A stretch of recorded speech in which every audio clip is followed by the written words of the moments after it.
Welcome to Power Decoded. I'm Sophia, and today we're diving into one of the most controversial yet influential books of our time. And I'm Daniel. We're talking about The 48 Laws of Power by Robert Greene, a book that's been both celebrated and vilified, studied in boardrooms and banned in prisons. Robert Greene isn't your typical self-help guru, Daniel. He's a researcher and journalist who spent decades studying the biographies of history's most powerful figures, from ancient rulers to modern CEOs. What he discovered was that power follows patterns, regardless of the era. And here's Greene's central insight that makes people so uncomfortable. Power is amoral. It's like fire, Sophia. Fire can warm your home, cook your food, and light your way through darkness. But that same fire can burn down everything you care about if you don't understand and respect it. That's exactly why this book matters more now than ever. We're living in an age where power dynamics shape everything. Our workplaces, social media interactions, political discourse, even our personal relationships. Whether you're navigating office politics or trying to understand why certain people seem to effortlessly influence others, these patterns are everywhere. Think about it. When Steve Jobs returned to Apple in 1997, he didn't just innovate products. He masterfully applied power dynamics to transform a dying company into the world's most valuable corporation. When Oprah built her media empire, she understood something fundamental about human psychology that her competitors missed. And it's not just modern examples. History is filled with fascinating characters who either mastered these principles or were destroyed by ignoring them. Cleopatra seduced the most powerful men in Rome, not through beauty alone, but through psychological sophistication. Otto von Bismarck unified Germany through pure strategic deception. P.T. Barnum became America's first master of attention in an era before mass media. But here's our promise to you. We're not here to turn you into a manipulator. We're here to give you awareness. Because whether you acknowledge it or not, these dynamics are already affecting your life. The question is, will you understand them well enough to protect yourself and achieve your legitimate goals? Over the next hour, you'll gain 4 crucial things. First, rich historical stories that reveal how power actually works in the real world. Second, the psychological mechanisms behind these patterns, why they work on human brains and social systems. Third, modern applications you can use ethically in your career and relationships. And fourth, perhaps most importantly, defense strategies for when these laws are used against you, because knowledge is your best protection against manipulation. We're going to cover all 48 laws with stories, mechanisms, and modern playbooks. We'll pause every 8 laws for mini recaps to help you process this incredible wealth of knowledge, and we'll finish with a practical conclusion that ties everything together. Here's what I want you to do right now. Grab something to write with. As we go through these laws, jot down 2 or 3 that immediately resonate with situations in your own life, either as strategies you might use or patterns you recognize being used around you. Because remember, this isn't academic theory. These are survival tools for the modern world. All right, let's dive into the first law. And I guarantee this story will make you see workplace dynamics in a completely new light. Law 1. Never outshine the master.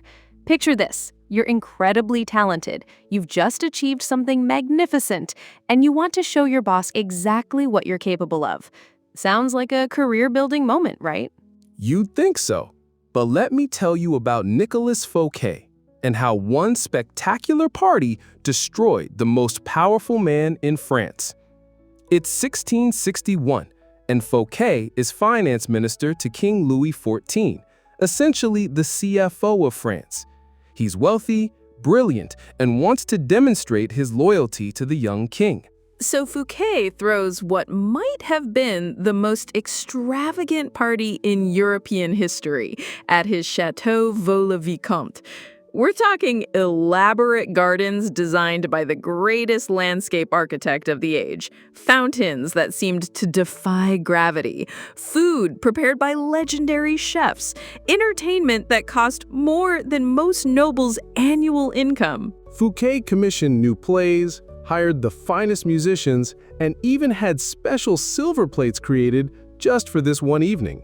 He wanted to honor his king with a display of magnificence that would be remembered for centuries. And it was, just not the way he hoped. Because here's what Fouquet fatally misunderstood. King Louis XIV was known as the Sun King. He didn't just rule France, he believed he was the center of the universe around which everything else revolved. When Louis saw Fouquet's incredible display, he didn't feel honored, he felt threatened. The king looked around at this palace that rivaled Versailles, at wealth and taste that seemed to exceed his own, and thought, how dare a subordinate possess such magnificence? 3 weeks later, just 3 weeks, Louis XIV had Fouquet arrested on charges of embezzlement. Fouquet spent the rest of his life in prison. 19 years later, he died there, broken and forgotten. The man who created one of history's most beautiful celebrations destroyed his life by making his master feel small. This law works because of a fundamental truth about human psychology. Insecurity drives much of human behavior, especially among those in power. When you outshine your superior, you trigger their deepest fears about their own adequacy. It creates what psychologists call status threat, and humans respond to status threats like physical threats. It's not rational, but it's predictable. Your boss's brain literally perceives your superior performance as a danger to their position, their identity, their sense of self-worth. And when threatened, people don't think clearly. They react defensively. Here's your modern playbook. Instead of trying to impress your boss with how amazing you are, make them feel amazing. When you have a breakthrough idea in a meeting, try saying, building on what you mentioned earlier about X. When you succeed on a project, publicly credit their guidance. Ask for their advice even when you don't need it. In personal relationships, this looks like not constantly one-upping your friends' stories, not always being the person with the better vacation photos or the more impressive achievements. Let others shine while you work strategically behind the scenes. And here's your defense strategy. If you notice someone consistently trying to outshine you, especially in professional settings, don't take it personally. Recognize the pattern and either mentor them toward better political awareness or protect your position by ensuring your own contributions are visible to the right people. Which leads us naturally to our next law, because if you can't outshine your master, how do you build the alliances you need to advance? Law 2 challenges everything most people believe about loyalty and friendship. Law 2. Never put too much trust in friends. Learn how to use enemies.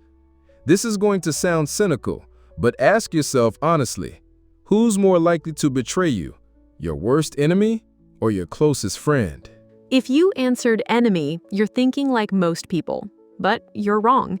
History is filled with examples of friends who became betrayers, while former enemies often made the most loyal allies. Let me tell you about Emperor Constantine and the choice that shaped the Roman Empire. When Constantine rose to power in 4th century Rome, he faced a crucial decision. He could surround himself with childhood friends and loyal companions who had supported him through his rise, or he could work with former enemies, generals and politicians who had initially opposed him but eventually submitted to his authority. Constantine chose his former enemies, and these men, who had once fought against him on battlefields, who had questioned his legitimacy, who had tried to prevent his rise, became some of the most loyal and effective administrators in Roman history. Why? Because friends carry baggage. They remember when you were equals. They expect special treatment, inside information, and privileges based on your shared history. They know your weaknesses, your past mistakes, your moments of doubt, and when they don't get what they feel entitled to, resentment builds. But former enemies who submit to your authority, they have no such expectations. They're grateful for any consideration. They've already proven they respect your strength by choosing to join you rather than continue fighting. They serve you because they genuinely recognize your superiority, not because they feel obligated by friendship. The psychology here is about expectations and entitlement. Friends operate under what psychologists call the reciprocity principle. They've done things for you, so they expect things in return. But that reciprocity account is never balanced in their minds. There's always some favor unreturned, some slight unaddressed. Meanwhile, converted enemies are starting fresh. They have no emotional baggage, no sense of entitlement based on past favors. Your success is their success because they've chosen to align with you rather than against you. Here's your modern application. In business, that competitor who always pushed you to be better might make a stronger ally than your college roommate. When you're hiring, consider candidates who initially challenged your ideas but then showed they could work within your framework. They've proven both their capability and their willingness to respect your leadership. In personal life, be cautious about mixing business with old friendships. That friend who always borrows money might smile to your face while resenting your success behind your back. But the person who initially disagreed with you, then came around to respect your position, they might become your most trusted advisor. And your defense strategy. Pay attention to friends who seem to keep score of favors, who bring up past sacrifices they made for you, or who express subtle resentment about your success. These are warning signs of the entitlement that can poison friendships. But this raises an obvious question. If you can't trust friends completely, and enemies might be valuable allies, how do you manage information and intentions? That's where Law 3 becomes crucial. Law 3. Conceal your intentions. Imagine you could see every move your opponent was going to make in a chess game. You'd win every time, right? That's exactly why masses of power guard their plans like state secrets. Otto von Bismarck understood this better than perhaps any politician in history. The Iron Chancellor had a grand vision: unite all German states under Prussian leadership. But if he'd announced this plan publicly, every European power would have immediately united against him. France, Austria, Britain, they all had reasons to prevent German unification. So Bismarck became a master of misdirection. In public speeches, he talked about maintaining the balance of power in Europe. He signed treaties that seemed to limit Prussian ambitions. He even convinced other nations that he was their ally against the threat of German nationalism. Meanwhile, behind closed doors, Bismarck was orchestrating something completely different. He provoked wars that looked defensive, but were actually strategic. When tensions arose between European powers, he'd edit telegrams, literally changing the wording of diplomatic communications to inflame emotions and create conflicts that served his purposes. And it worked brilliantly. By 1871, Bismarck had achieved his impossible dream. The German Empire was born, with Prussia at its head, and other European powers could only watch in amazement.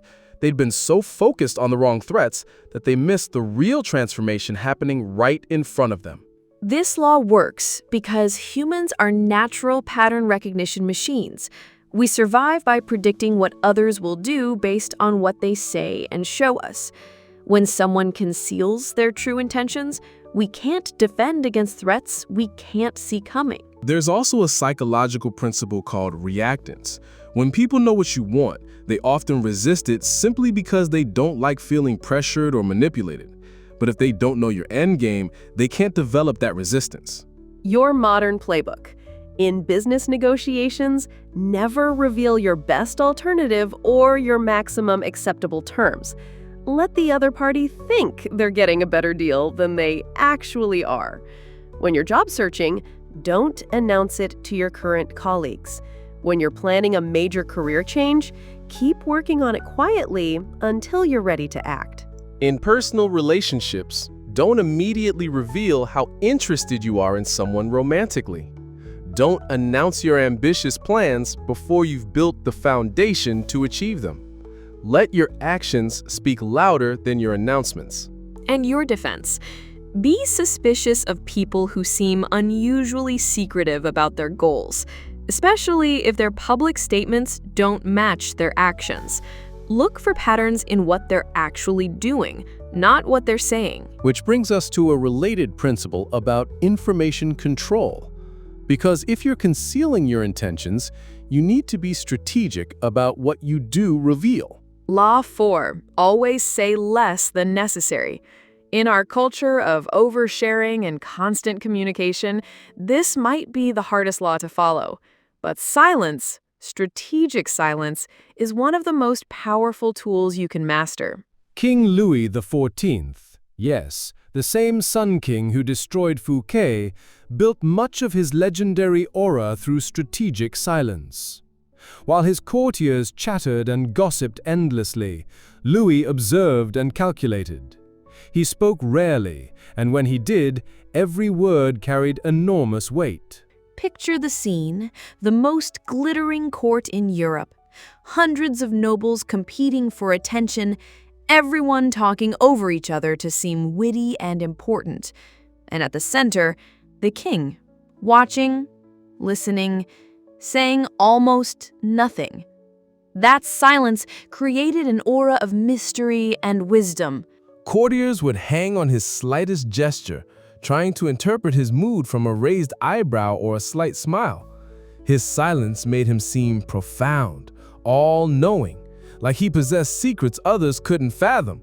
Meanwhile, the nobles who talked constantly revealed their thoughts, their weaknesses, their strategies to anyone listening.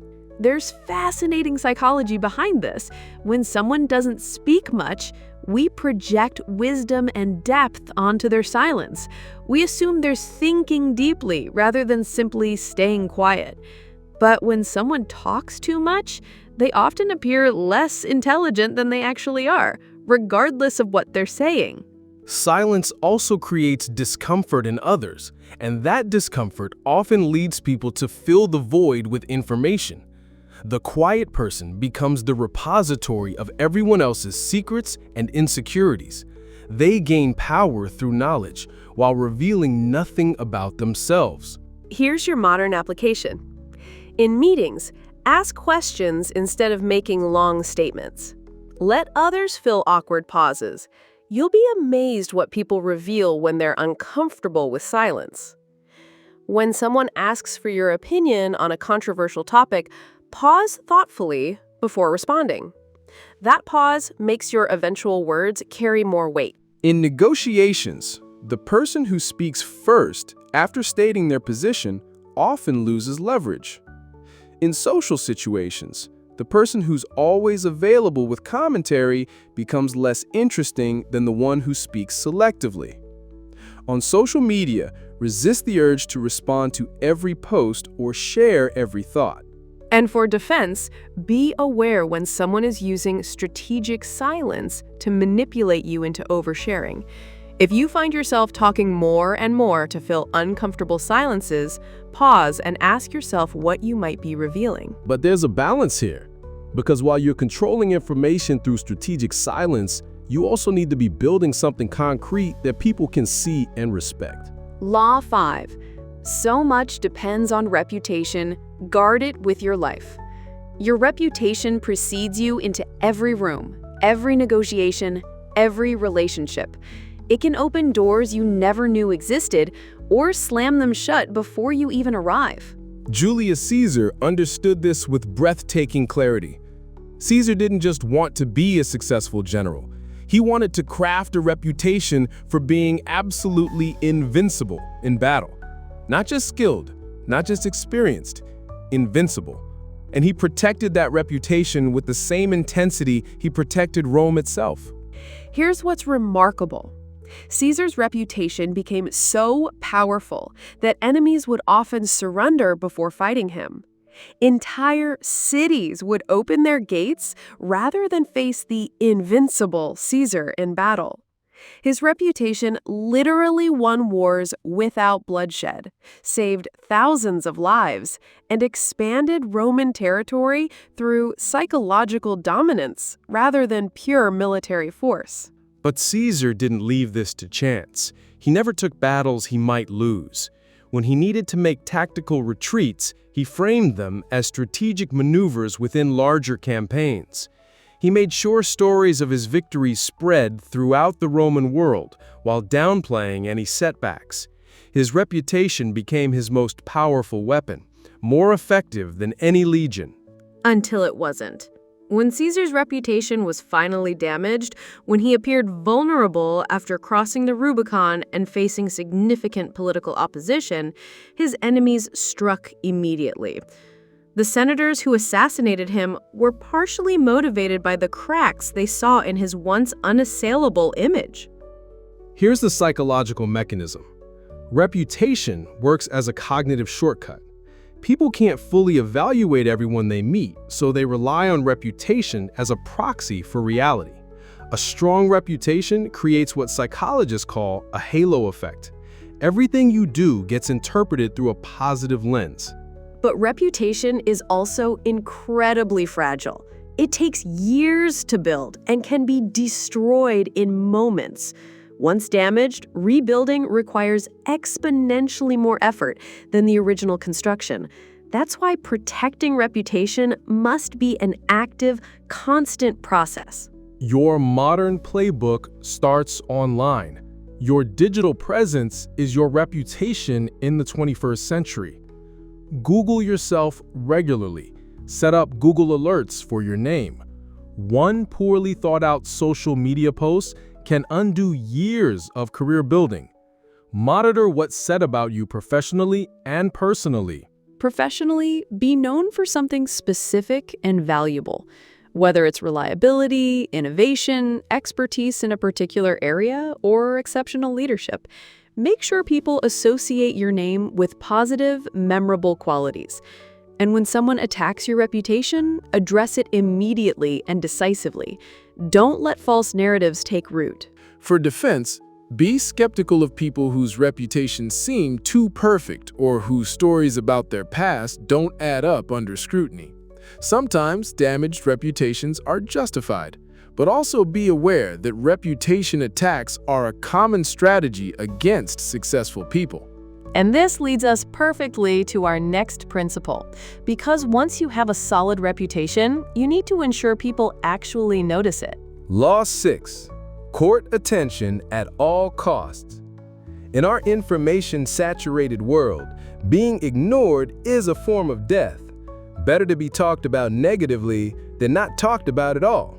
Nobody understood this better than P.T. Barnum, America's first master of spectacle. Barnum created some of the most outrageous publicity stunts in history. And I mean outrageous. He claimed to have a 161-year-old woman who had been George Washington's nurse. He exhibited the Fiji mermaid, which was obviously fake but drew massive crowds anyway. Here's the genius part. When newspapers exposed his hoaxes, Barnum didn't try to deny them. He embraced the controversy, because controversy created more publicity, more curiosity, more ticket sales. He understood that attention is the currency of power. Once you capture people's mental real estate, you can convert it into influence and money. Barnum also knew that spectacle bypasses rational thought.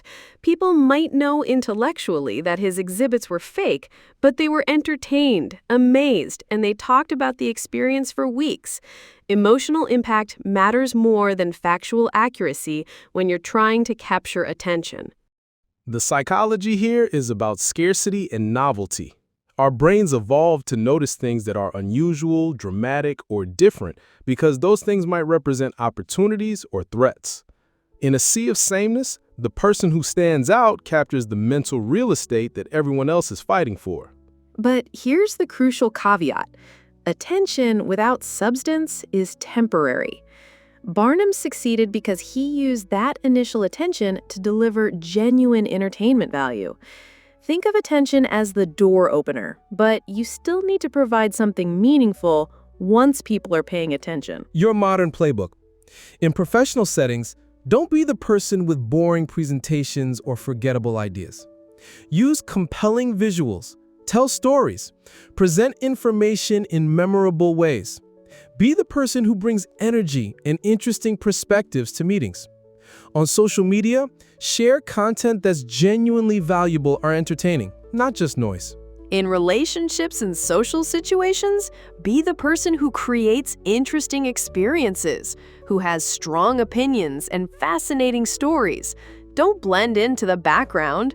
People gravitate toward those who make life more vibrant and memorable. Be aware of people who seem to create drama or controversy just to stay in the spotlight. Ask yourself whether their attention-seeking behavior is backed by genuine value or if it's manipulation designed to distract from their lack of substance. Which raises an important question about how you actually build that substance while managing the attention you're receiving. Law 7. Get others to do the work for you, but always take the credit. This might be the most controversial law we'll discuss, but before you dismiss it as unethical, let me tell you about Thomas Edison and how he became America's greatest inventor. Here's what most people don't know. Edison rarely invented anything himself. He was actually a master of organizing other people's genius and putting his name on the results. His famous invention factory in Menlo Park employed dozens of brilliant researchers, tinkerers, and experimenters who did the actual work of creation and discovery. But Edison understood something his employees didn't. Innovation without implementation is just expensive experimentation. While his team focused on the technical challenges, Edison handled patents, marketing, manufacturing, and most importantly, taking credit in a way that brought their innovations to the world. Edison made sure his name appeared on every patent, every newspaper article, every public demonstration. He became the face of American innovation while his employees remained anonymous. When people thought of electric lighting, phonographs, or motion pictures, they thought of Edison, not the actual inventors. Was this unfair? Perhaps. But Edison provided something equally valuable: vision, resources, organization, and the ability to bring innovations to market. His employees had talent. Edison had the system to make their talent matter to the world. This law works because credit and recognition are finite resources. In any collaborative effort, only a few people will be remembered. The person who positions themselves as the figurehead, who takes responsibility for results, and becomes the public face, captures the majority of recognition and, consequently, power. Here's your modern application. And we need to be careful about ethics here. Instead of literally stealing credit, become the person who synthesizes, presents, and takes responsibility for team results. Be the spokesperson, the strategic thinker, the one who transforms good work into visible success. In group projects, volunteer to present the findings. In team meetings, be the person who articulates and summarizes collective ideas. When successes happen, make sure your role is visible while also acknowledging others' contributions. Take responsibility for outcomes, both positive and negative. For defense, make sure your own contributions are documented and visible to the right people. Don't rely on others to give you credit. Create your own paper trail.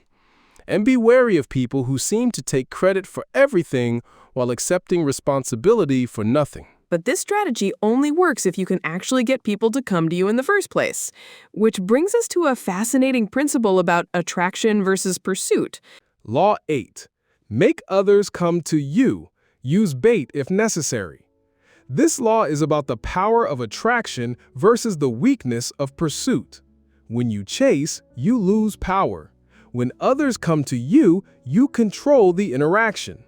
Genghis Khan was perhaps history's ultimate master of this principle. The Mongol leader rarely chased his enemies directly. Instead, he used one of the most psychologically devastating tactics in military history, the feigned retreat. that drew enemies into perfectly laid traps. Here's how it worked. Khan's forces would attack an enemy position, engage briefly, then appear to retreat in panic and disarray. The enemy, thinking they had won a great victory, would break formation and pursue the fleeing Mongols across open terrain. This is exactly what Khan wanted. Once the pursuing army was stretched out, disorganized, and exhausted from the chase, Khan's forces would suddenly turn and attack. But more devastatingly, fresh Mongol troops would appear from hidden positions, surrounding the pursuing army. What looked like victory became total annihilation. This worked because pursuit makes people careless and overconfident. When you chase something, whether it's an enemy, a romantic interest, a business opportunity, or a job, you lose perspective. You become emotionally invested in the chase itself, making poor strategic decisions. Meanwhile, the person being pursued controls the pace, the direction, and ultimately the outcome. They can choose when to engage, where to make their stand, and how to use the pursuer's momentum against them. The psychology here involves loss of power through desperation. When you appear to need something badly enough to chase it, you signal weakness. People naturally value what seems scarce or difficult to obtain, while devaluing what appears easily available. Your modern playbook. In business negotiations, never appear desperate for any specific deal. Create value and let opportunities come to you rather than aggressively pursuing every lead. In job searches, build a strong professional presence and let opportunities develop naturally rather than desperately applying to everything. In relationships, maintain your own interests and let attraction develop mutually, rather than constantly pursuing someone who seems disinterested. Create an interesting life that others want to be part of, rather than revolving your life around someone else's schedule. For defense, if someone seems to be using artificial scarcity or hard-to-get tactics, step back and evaluate the real value of what they're offering. Don't let the psychology of pursuit cloud your judgment about whether something is actually worth having. All right, we've covered our first 8 laws, and I want to pause here because there's a clear pattern emerging. These aren't random tactics, they're all about information control, perception management, and strategic positioning. Let me ask you, which of these first 8 laws do you recognize most clearly in your own life? That's such an important question, Daniel. I keep thinking about Law 1, never outshining the master. I see this constantly in workplaces where talented people accidentally sabotage themselves by making their bosses feel threatened. And Law 6, about courting attention, in our social media age, this is more relevant than ever. For me, it's Law 3 about concealing intentions and Law 8 about making others come to you. These are really about patience and strategic thinking versus the natural impulse to be direct and aggressive. Remember, we're talking about awareness tools, not manipulation tactics. Now, let's dive into our next set of laws, starting with one that challenges how most people think about winning arguments. Law 9, win through actions, never through argument. Picture this. You know you're right about something important. You have facts, logic, evidence on your side. So you argue passionately, present your case clearly, and the other person digs in even deeper to their wrong position. Sound familiar? This happens because arguments trigger defensiveness, not learning. Let me tell you about Galileo Galilei and how he learned this lesson the hard way. When Galileo first tried to convince the Catholic Church that Earth revolves around the sun, he made a crucial mistake. He argued. Galileo presented mathematical proofs, logical reasoning, astronomical observations. He was brilliant, he was right, and he was completely ineffective. The more he argued, the more threatened church authorities felt. They weren't just defending a scientific theory. They were defending their worldview, their authority, their sense of identity. But then Galileo changed tactics. Instead of arguing, he demonstrated. He invited skeptics to look through his telescope and see Jupiter's moons with their own eyes. He showed them the phases of Venus. He let the evidence speak without confrontational words.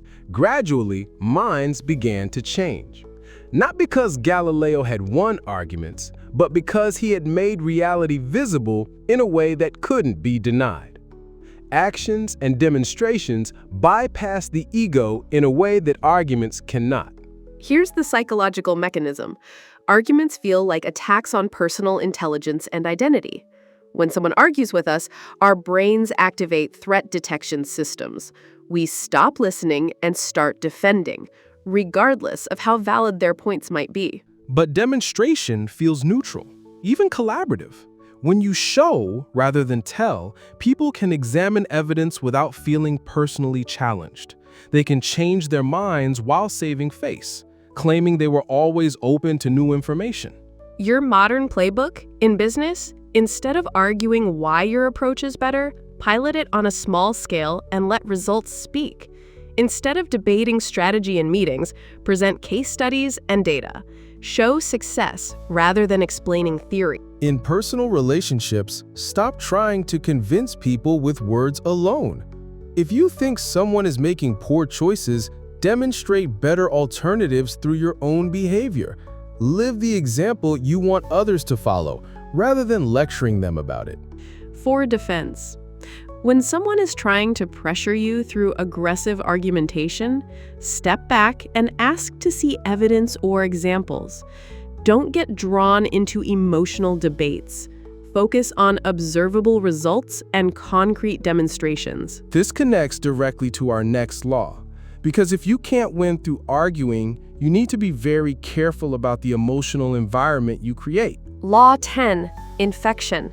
Avoid the unhappy and the unlucky.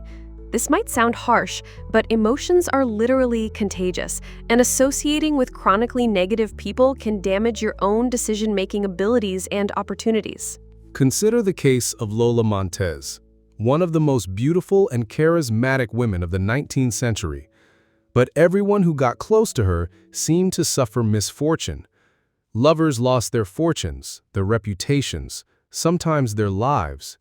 King Ludwig I of Bavaria fell under her spell and nearly lost his throne because of the scandals that swirled around her. Was Lola deliberately destructive? Not necessarily. But she was deeply unstable, prone to dramatic emotional swings, and she attracted chaos wherever she went. She created storms of conflict and made rational decision-making nearly impossible for those around her. Science now proves that emotions are literally contagious through what neuroscientists call mirror neurons. Our brains automatically mimic the emotional states of people around us. Spend time with anxious people, and you become anxious. Surround yourself with negativity, and you absorb that negativity. Unlucky people aren't just statistically unfortunate. They often make poor decisions, take unnecessary risks, and create drama that spreads to others. Association with chronically unlucky people can damage your own reputation and decision-making abilities. This doesn't mean abandoning people during temporary difficulties. We all go through hard times. But chronic negativity, perpetual victimhood, and consistent poor judgment are different from situational challenges. Your modern playbook. Pay attention to how you feel after spending time with different people. Do they lift your energy or drain it? Do they inspire better decisions or worse ones? Professionally, avoid team members who consistently create conflict or drama, even if they're talented. Personally, be selective about your inner circle. You become like the 5 people you spend the most time with, so choose people who represent where you want to go, not where you've been. This doesn't mean being elitist, it means protecting your mental and emotional resources. For defense, if you find yourself in a negative environment you can't immediately leave, create boundaries. Limit your emotional investment in other people's drama. Practice what psychologists call emotional regulation, acknowledging others' feelings without absorbing them. Which leads us to the flip side. How do you make yourself indispensable to others in positive ways? Law 11. Learn to keep others dependent on you. But this isn't about manipulation or creating unhealthy dependencies. It's about becoming genuinely valuable and difficult to replace. The Medici family of Renaissance Florence became the most powerful banking dynasty in Europe by mastering this principle. But they didn't just lend money. They made themselves essential to the entire cultural and political ecosystem of their time. Artists like Michelangelo, Leonardo da Vinci, and Botticelli depended on Medici patronage not just for money, but for protection, materials, and access to elite social circles. Politicians needed Medici loans to fund their campaigns. Even the Pope relied on Medici banking networks for international finance. The genius of the Medici approach was creating webs of mutual benefit. They weren't just taking from others, they were providing genuine value that was difficult to find elsewhere. They became indispensable to so many different people that attacking them meant destroying the entire Renaissance ecosystem. This law works because dependency creates loyalty through necessity. When people need you for their success, happiness, or survival, they become invested in your well-being. Attacking you means attacking their own interests. But healthy dependency comes from providing genuine value that's difficult to replace. It's not about creating artificial scarcity or hoarding information. It's about becoming exceptionally good at something important that others need. Your modern application. In your career, become the person who understands systems others find confusing, who has relationships others need, or who solves problems others can't. Make yourself difficult to replace through competence and unique value, not through politics or manipulation. In relationships, be the friend people turn to for advice, support, or unique perspectives. But make sure this is balanced and healthy. Mutual dependency based on genuine care and value exchange, not one-sided neediness. For defense, be aware of people who try to make you dependent on them through artificial scarcity or by creating problems they then solve. True value providers don't need to manipulate. Their worth is self-evident.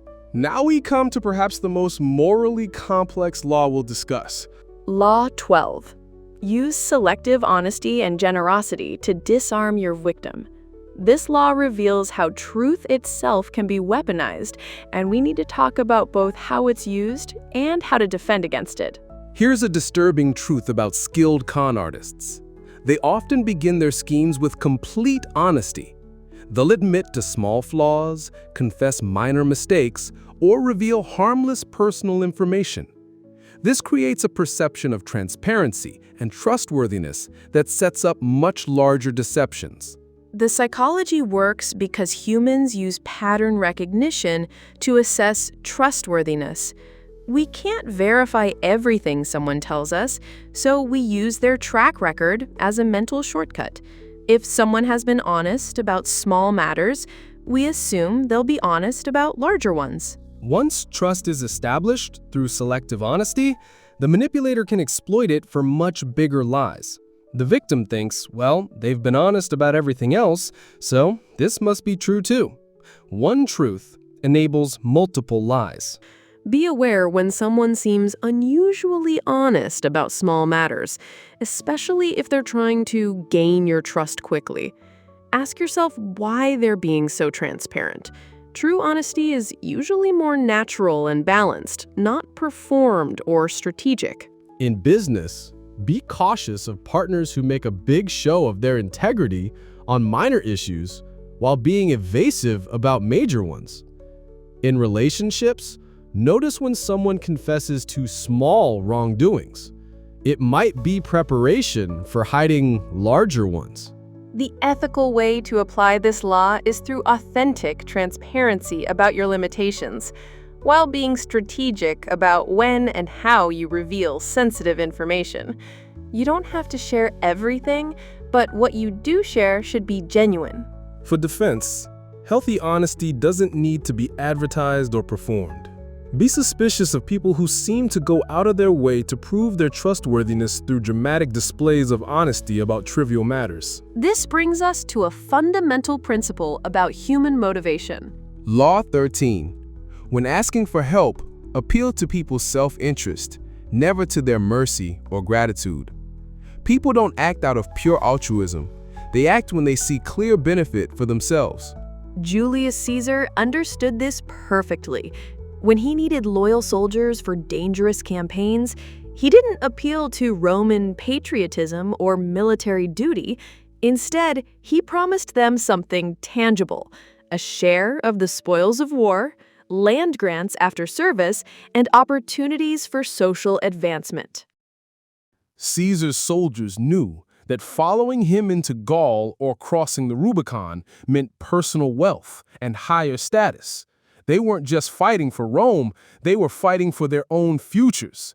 This made them incredibly motivated and loyal. Even when Caesar's actions became treasonous, his soldiers stayed with him because their personal interests remained aligned with his success. They had skin in the game, not just emotional attachment to abstract ideals. This works because self-interest is a more reliable motivator than abstract ideals or emotional appeals. People might ignore their principles under pressure, but they rarely act against their clear self-interest. Your modern playbook. When you need cooperation, support, or loyalty, show people what's in it for them. Don't just explain why something is right or good. Explain why it benefits them personally. Connect your goals to their goals. In business, when proposing new initiatives, lead with benefits to your audience. If you're talking to management, emphasize profit and efficiency. If you're talking to employees, emphasize job security and career advancement. Same proposal, different frames. In personal relationships, understand what motivates different people.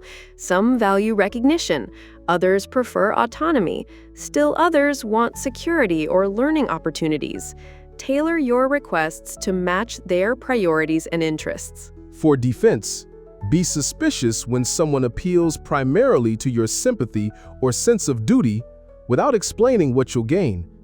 Ask yourself, what's in this for me? It's not selfish. It's realistic. This leads us naturally to the question of how you gather the information you need to understand what people really want. Law 14. Pose as a friend, work as a spy.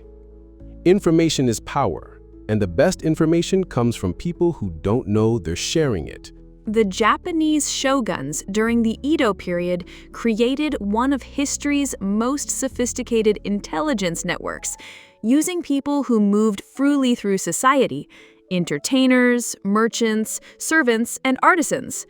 These individuals were perfectly positioned to observe and report without raising suspicion. Nobles would speak freely around entertainers, thinking them beneath notice. Merchants overheard business plans and political gossip during transactions. Servants observed private meetings and personal habits. The shoguns knew everything happening in their territories because information flowed to them naturally. This worked because people naturally lower their guard around those they perceive as friendly, harmless, or socially inferior. They share information they would never reveal to obvious competitors or authorities.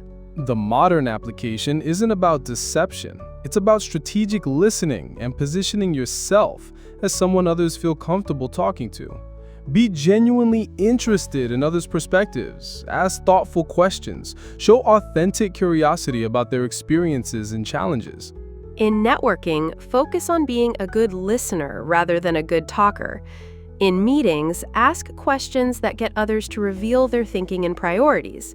The person who talks the most learns the least. The person who listens strategically gains the most valuable insights. Be aware of people who seem unusually interested in gathering information about you or your organization without reciprocating with their own insights. True relationship building involves mutual exchange, not one-sided information gathering. And this brings us to perhaps the most ruthless law in the entire collection. Law 15. crush your enemy totally. This isn't about cruelty. It's about understanding that half victories often become total defeats. An incomplete resolution of conflicts creates future problems. The Punic Wars between Rome and Carthage illustrate this principle perfectly.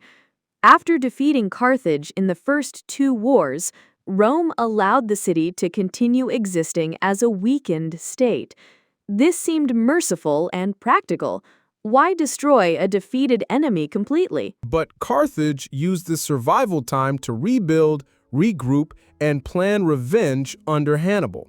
The Second Punic War nearly destroyed Rome, with Hannibal's armies coming within sight of the Roman gates. Rome's mercy had almost cost them everything. After finally defeating Hannibal, Rome learned their lesson. In the Third Punic War, they completely destroyed Carthage, ensuring it could never threaten them again. The incomplete victory had been more dangerous than the original conflict. This law works because wounded enemies are often more dangerous than strong ones. Defeat without complete resolution leaves room for resentment, planning, and eventual revenge. Half measures in conflict often create more problems than they solve. In modern contexts, this doesn't mean literal destruction. It means thorough resolution. If you're in a business dispute, don't leave loose ends that allow the conflict to resurface.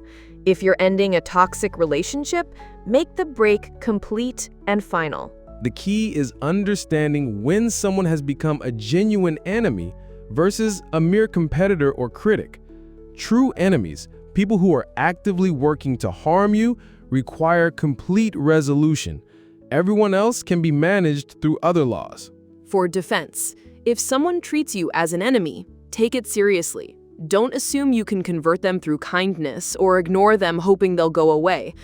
Enemies require strategic response, not wishful thinking. But there's a paradox here. Because while you might need to be decisive with true enemies, sometimes the most powerful action is to disappear entirely. Law 16. Use absence to increase respect and honor. Sometimes the most powerful thing you can do is make yourself scarce. Familiarity breeds contempt, while scarcity creates value. Napoleon understood this masterfully. During his rule of France, he would periodically leave Paris for military campaigns or administrative tours. Initially, some saw this as neglecting his duties as leader. But something remarkable happened during Napoleon's absences. The French began to miss him.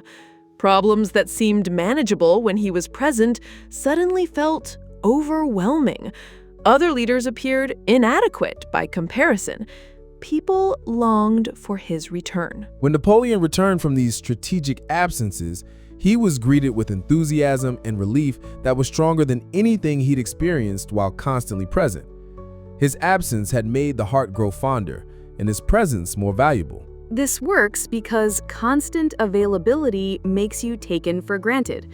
When someone is always there, always accessible, we stop appreciating their contributions and start focusing on their flaws.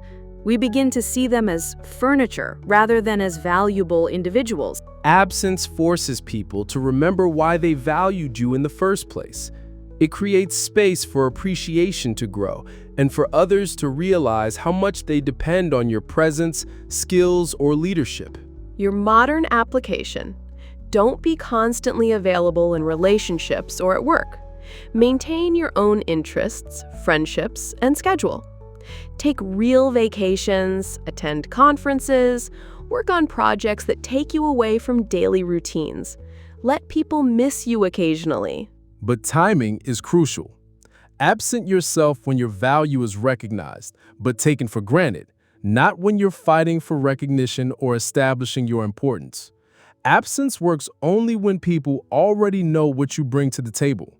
For defense, if someone seems to be using strategic absence to manipulate your emotions or create artificial scarcity around their attention, step back and evaluate the real value they provide when they are present. All right, we've just covered our second set of 8 laws and the patterns are getting more sophisticated. We're moving from basic positioning into advanced influence and strategic relationship management. Let me ask you, which of these laws from 9 through 16 challenges your thinking the most? For me, it's Law 15 about crushing enemies totally. My instinct is always to be merciful and assume people can change, but history shows that incomplete resolution of genuine conflicts often makes things worse.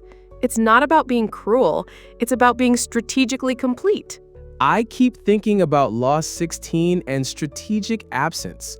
In our always connected culture, the idea of deliberately making yourself less available feels almost revolutionary. But I see how constant accessibility diminishes your perceived value. Here's what strikes me about this whole collection. None of these are really about being manipulative or deceptive. They're about understanding psychological realities that most people ignore. Whether you use this knowledge ethically or unethically depends entirely on your character and goals. Now, let's dive into our next set of laws, starting with one that's all about the power of unpredictability. Law 17. Keep others in suspense. Cultivate an air of unpredictability. Predictable people become invisible. Mysterious ones command attention and respect. Rasputin, the infamous mad monk of early 20th century Russia, built enormous influence over the Romanov royal family through pure unpredictability. He wasn't born to power, didn't have wealth or official position, but he understood something profound about human psychology. Picture Rasputin arriving at aristocratic gatherings dressed like a peasant, speaking in riddles, making shocking statements that mixed religious mysticism with crude behavior. Nobody could predict what he would do or say next, and that unpredictability made him magnetic. Even when his behavior was outrageous, people couldn't dismiss him or ignore him. Empress Alexandra became convinced that Rasputin possessed supernatural powers precisely because his strange behavior defied normal categories. His mystery made him the center of attention in a way that conventional behavior never could have achieved.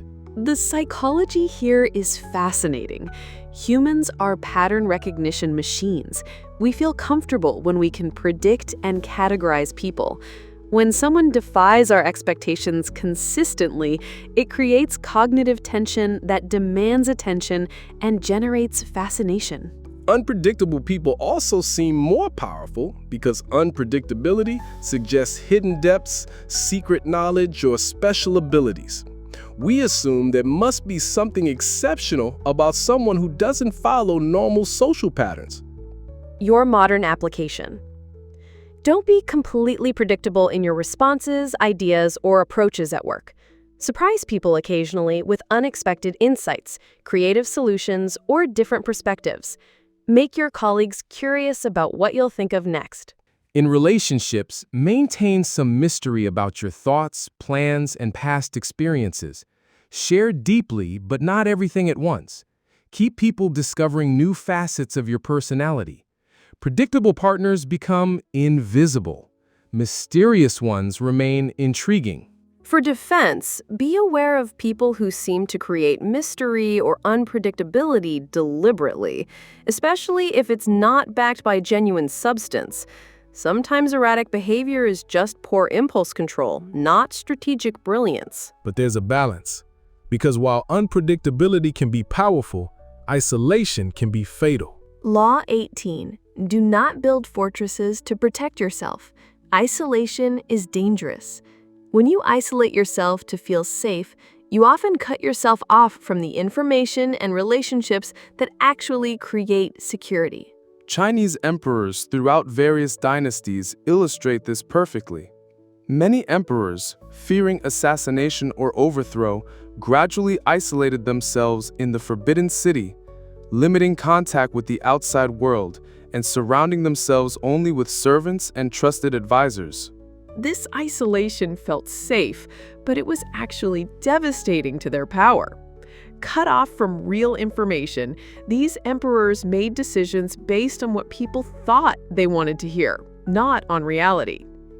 Meanwhile, ministers and generals who remained engaged with the actual world gained the real power. Many dynasties fell because isolated emperors lost touch with changing conditions, made poor decisions based on filtered information, and allowed real power to shift to others, while they sat safely in their palaces, unaware of their growing irrelevance. Power requires information, and information requires engagement.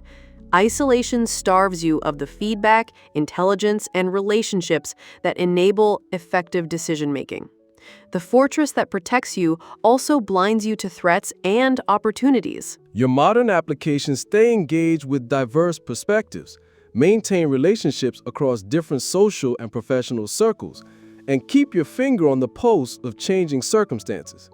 In business, leaders who isolate themselves from employees, customers, or market realities often make catastrophic strategic mistakes. Personally, don't retreat into isolation when facing challenges or conflicts.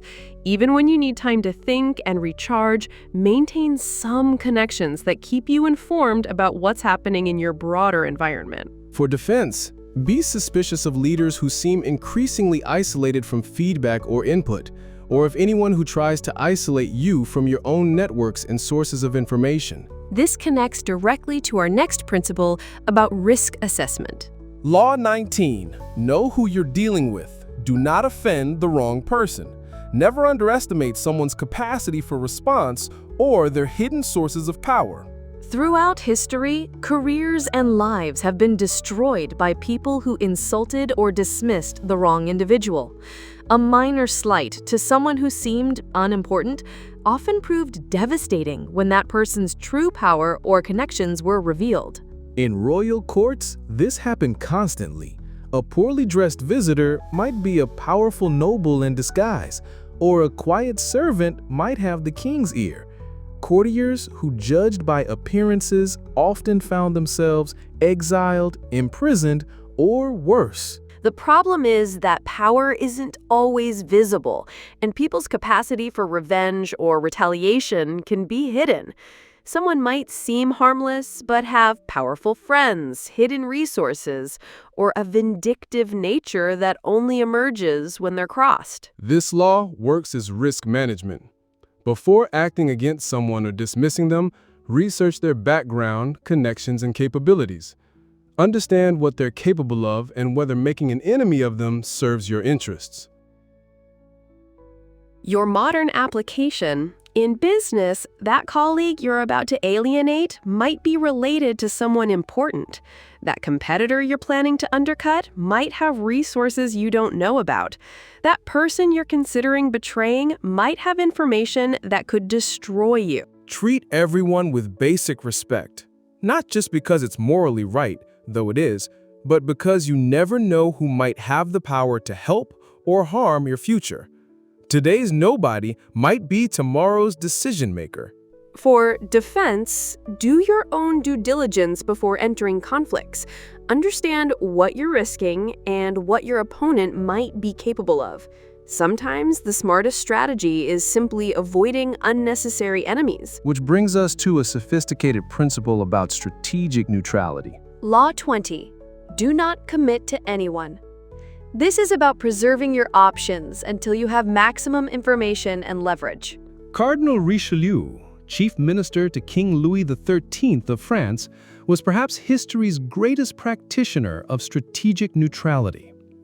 During the complex European wars of the early 1600s, various sides courted French support, but Richelieu refused to commit. Instead of choosing sides early, Richelieu played all sides strategically. He would support Protestant forces against Catholic ones when it served French interests, despite being a cardinal himself. He made temporary alliances, broke them when convenient, and switched sides based purely on French advantage. This flexibility allowed France to emerge from the 30 Years' War as the dominant European power. While other nations exhausted themselves in ideological conflicts, France remained strong by staying strategically uncommitted until the optimal moment. Early commitment limits your options and reveals your hand to competitors. When others know where you stand, they can predict your moves, form coalitions against you, or manipulate your known loyalties. Strategic neutrality preserves maximum flexibility. You can choose the winning side once the outcome becomes clear, negotiate better terms because multiple parties want your support, and avoid being dragged down by allies' mistakes. Your modern application. In business, don't rush into exclusive partnerships or public positions on controversial issues. Wait to see how situations develop. In office politics, avoid taking sides in conflicts until you understand all the dynamics and potential outcomes. In relationships, don't make major commitments until you have full information about the person and situation. Premature commitment often leads to regret when new information emerges or circumstances change.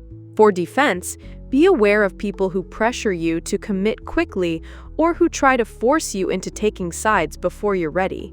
High-pressure tactics often indicate that delay would work against the person pressuring you. Now we come to one of the most psychologically sophisticated laws. Law 21. Play a sucker to catch a sucker. Seem dumber than your mark. Sometimes the most dangerous thing you can appear is too smart, too capable, or too threatening. This law leverages people's need to feel superior and their tendency to underestimate those they perceive as less intelligent. When people believe they're smarter than you, they lower their guard, reveal information they wouldn't share with equals, and fail to defend against your actual capabilities. The key word here is seem. This doesn't mean actually being ignorant. It means strategically appearing less informed or capable than you are. Ask questions you already know the answers to. Let others explain things to you. Appear to struggle with concepts you've already mastered. When people think they're dealing with someone inferior, they become careless and overconfident. They reveal their real positions, share strategic information, and underestimate what you're capable of accomplishing. This law works because it feeds people's ego while gathering intelligence and maintaining the element of surprise. The person who thinks they're dealing with a fool often becomes foolish themselves. Your modern application. In negotiations, don't immediately reveal your full knowledge or capabilities. Let the other party think they have the upper hand while you gather information about their real positions and weaknesses. Ask naive-sounding questions that reveal important information. In competitive situations, let opponents underestimate you while you prepare thoroughly. Their complacency gives you opportunities to surprise them with your actual capabilities when it matters most. For defense, be suspicious of people who seem unusually eager to appear helpless or uninformed, especially in situations where competence matters. Sometimes apparent weakness is strategic positioning. This leads us to a paradoxical principle about power. Law 22. Use the surrender tactic. Transform weakness into power. Sometimes tactical retreat is the most powerful advance you can make. Throughout history, wise leaders have used strategic surrender to preserve their resources while their enemies exhausted themselves. When facing overwhelming force, tactical retreat often proves more effective than desperate resistance that destroys your capacity to fight another day. Strategic surrender accomplishes several things simultaneously. It preserves your strength for future battles. It makes enemies complacent by satisfying their need for victory. It buys time for circumstances to change. And it often generates sympathy from neutral parties. The key is making surrender temporary and strategic, not permanent and desperate. You're not giving up. You're repositioning for a better opportunity. You're trading immediate face-saving for long-term strategic advantage. Your modern application. In workplace conflicts, sometimes accepting blame or criticism gracefully disarms opponents and preserves your energy for more important battles.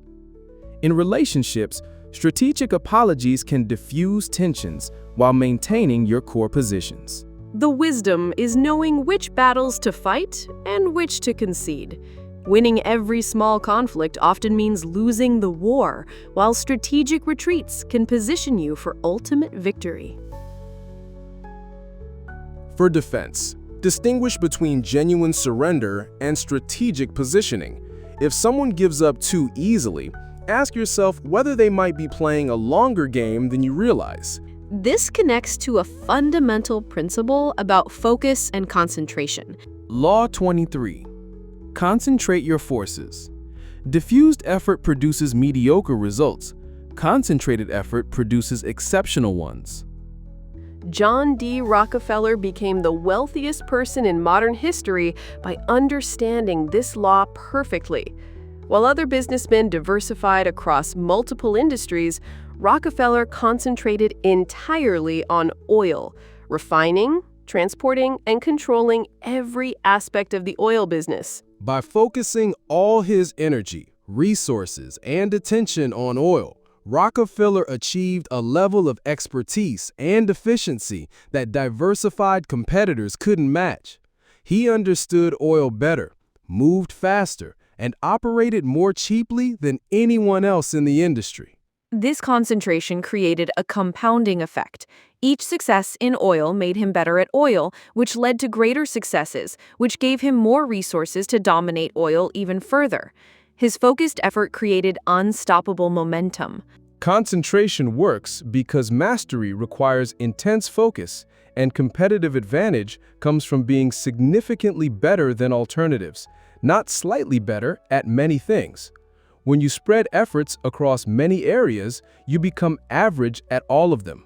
Exceptional performance in one area often provides more opportunities than average performance across many areas. People remember and seek out the specialist, not the generalist, who's competent but not outstanding at anything. Your modern application in your career become exceptionally good at one valuable skill, rather than moderately good at many. In business, dominate one market segment rather than competing weakly in many. In personal development, master one area at a time. For defense, be wary of people or organizations that claim to be the best at everything. True excellence usually requires focus and specialization, not universal competence. This leads us to a sophisticated principle about social intelligence. Law 24. Play the perfect courtier. This law teaches the art of thriving in complex social and political environments through indirect influence and strategic charm. Royal courtiers throughout history faced incredibly challenging environments. They needed to advance their interests while navigating jealous rivals, unpredictable rulers, and complex social hierarchies. Those who succeeded mastered the art of indirect influence. Successful courtiers learned to flatter without seeming false, to disagree without causing offense, to advance their agenda without appearing pushy, and to build alliances without creating obvious factions. They mastered subtlety and strategic charm. The perfect courtier understood that direct confrontation rarely worked in complex social environments. Instead, they used humor to make points, told stories to convey ideas, and made suggestions rather than demands. They influenced through finesse, not force. This works because most people respond better to gentle persuasion than aggressive pressure. When you make others feel respected and valued while subtly guiding them toward your preferred outcomes, they often adopt your ideas as their own.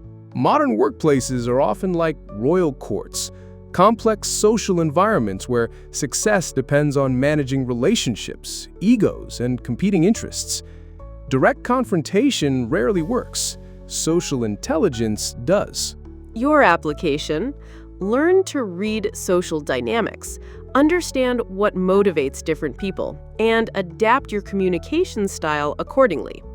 Use charm, humor, and tact to navigate office politics and build supportive relationships. For defense, be aware of people who seem overly charming or who always seem to get their way through social manipulation rather than merit. True leadership combines social skills with genuine competence and integrity. We've just completed another fascinating set of laws, and I'm struck by how much they focus on psychological sophistication and strategic thinking. These aren't simple tactics. They require deep understanding of human nature. Exactly. Laws 17 through 24 are about playing the game at a much more advanced level. They assume you understand the basics and are ready for more nuanced strategies involving perception, timing, and social dynamics. Now let's explore our next set of laws, starting with one that challenges everything most people think they know about identity. Law 25. Recreate yourself. Don't accept the roles that society foists on you. Forge your own identity, one that commands attention and never bores the audience. Napoleon Bonaparte is the ultimate example of self-recreation. Born Napoleone Bonaparte, a minor noble from Corsica, essentially a French backwater, he transformed himself into Napoleon, Emperor of the French and conqueror of Europe. Napoleon didn't just change his name, he crafted an entirely new identity. He created his own legend through careful image management, strategic storytelling, and dramatic symbolism. He portrayed himself as the heir to both Caesar and Charlemagne, destined for greatness. Every detail was calculated. His distinctive military uniform, his dramatic poses for portraits, his memorable quotes and proclamations. Napoleon understood that perception shapes reality, and he shaped perception masterfully. When people believed Napoleon was destined for greatness, they acted as if it were true. Soldiers followed him more eagerly. Politicians sought his favor, and enemies feared him more deeply. His created identity became a self-fulfilling prophecy.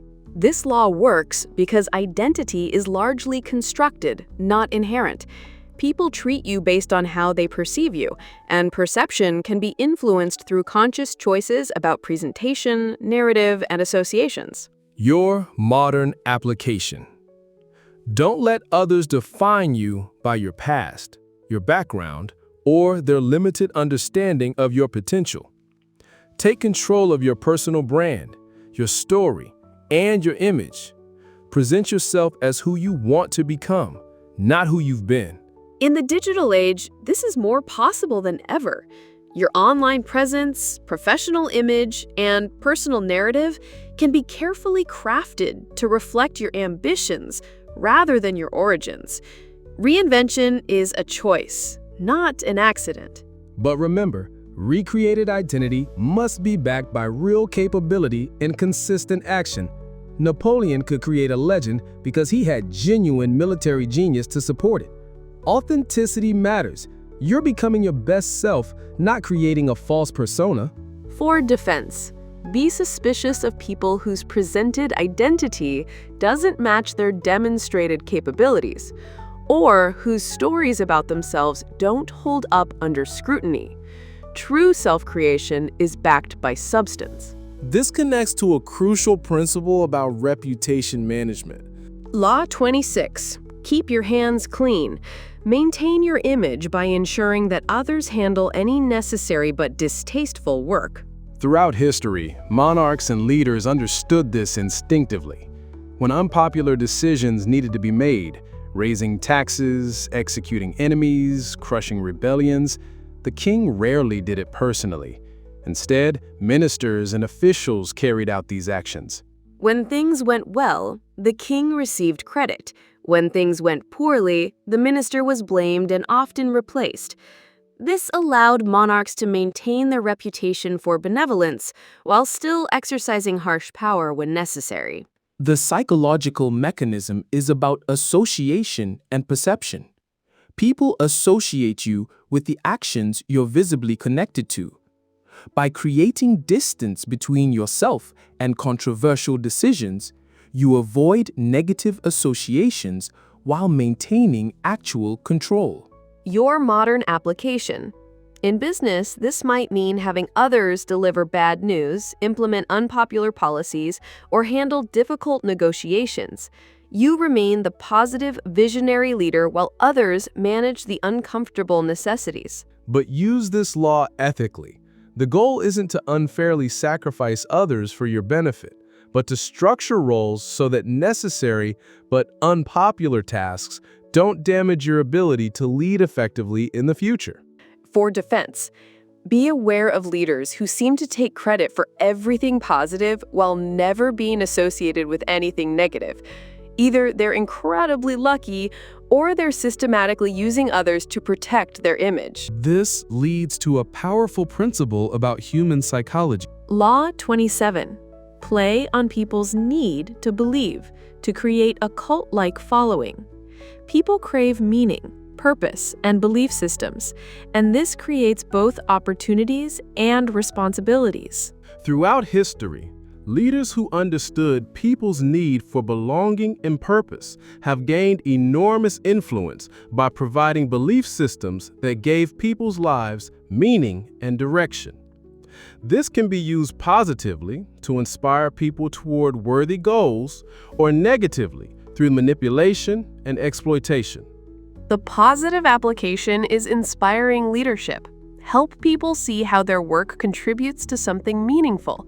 Give them a sense of purpose that connects their daily tasks to larger goals, and create belief in positive change and collective achievement. The mechanism works because humans are meaning-making creatures. We need to believe our lives have purpose, our work matters, and our struggles serve some greater good.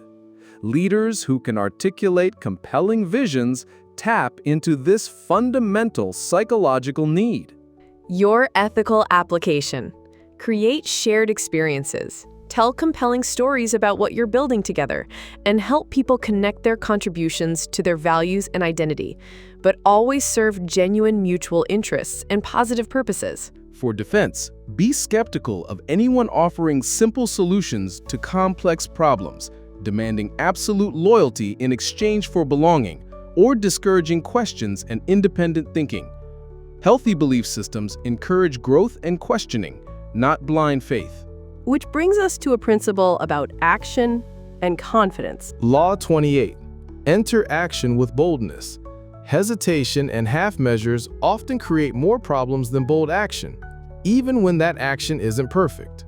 Hernán Cortés demonstrated this law when he landed in Mexico in 1519. Facing the massive Aztec Empire with only a few hundred men, Cortés made a shocking decision. He burned his ships, eliminating any possibility of retreat.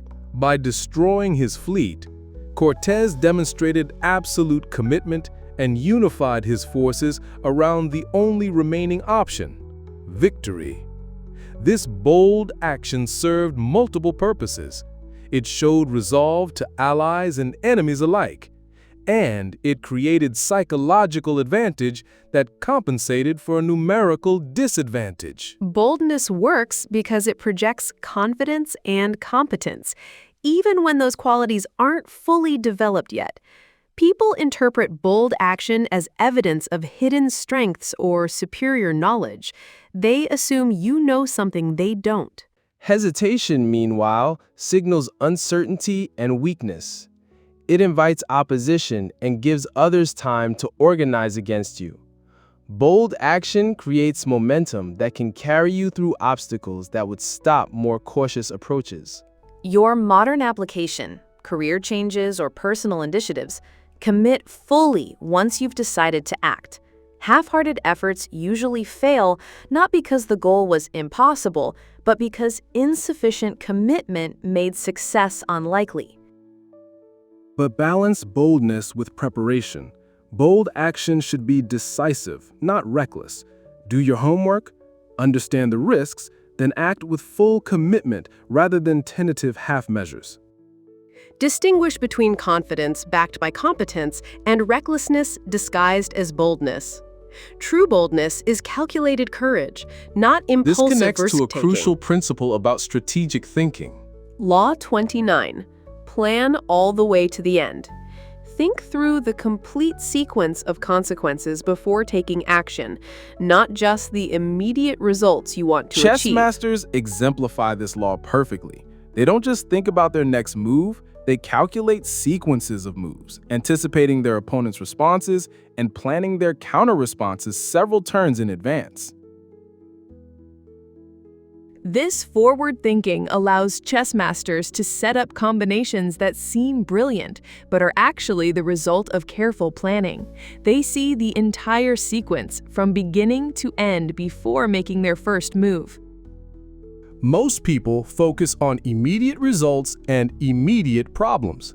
They react to each new situation as it arises, without considering how their current actions will create future situations they'll need to handle. Planning to the end means considering not just whether you can achieve your immediate goal, but what will happen after you achieve it. How will others react? What new problems will success create? What resources will you need for the next phase? Before starting a business, plan not just for launch, but for scaling, competition, and eventual exit strategies. Before taking a new job, consider not just the immediate role, but where it leads and what skills it builds. Before entering conflicts, plan for what victory actually looks like. This kind of strategic thinking prevents you from winning battles but losing wars, achieving short-term success that creates long-term problems, or finding yourself in situations you're unprepared to handle. Be suspicious of people who seem focused only on immediate gains without considering long-term consequences, or of plans that sound too good to be true without acknowledging potential complications. Now we come to a principle about presentation and perception. Law 30. Make your accomplishments seem effortless. Hide the struggle behind your success, and you'll inspire awe and admiration rather than sympathy or diminish respect. Leonardo da Vinci exemplified this throughout his career. His paintings, inventions, and scientific observations seemed to flow naturally from pure genius. What people didn't see were the countless sketches, failed experiments, and years of painstaking work behind each masterpiece. Da Vinci deliberately concealed his process. He worked in private, destroyed failed attempts, and presented only polished results.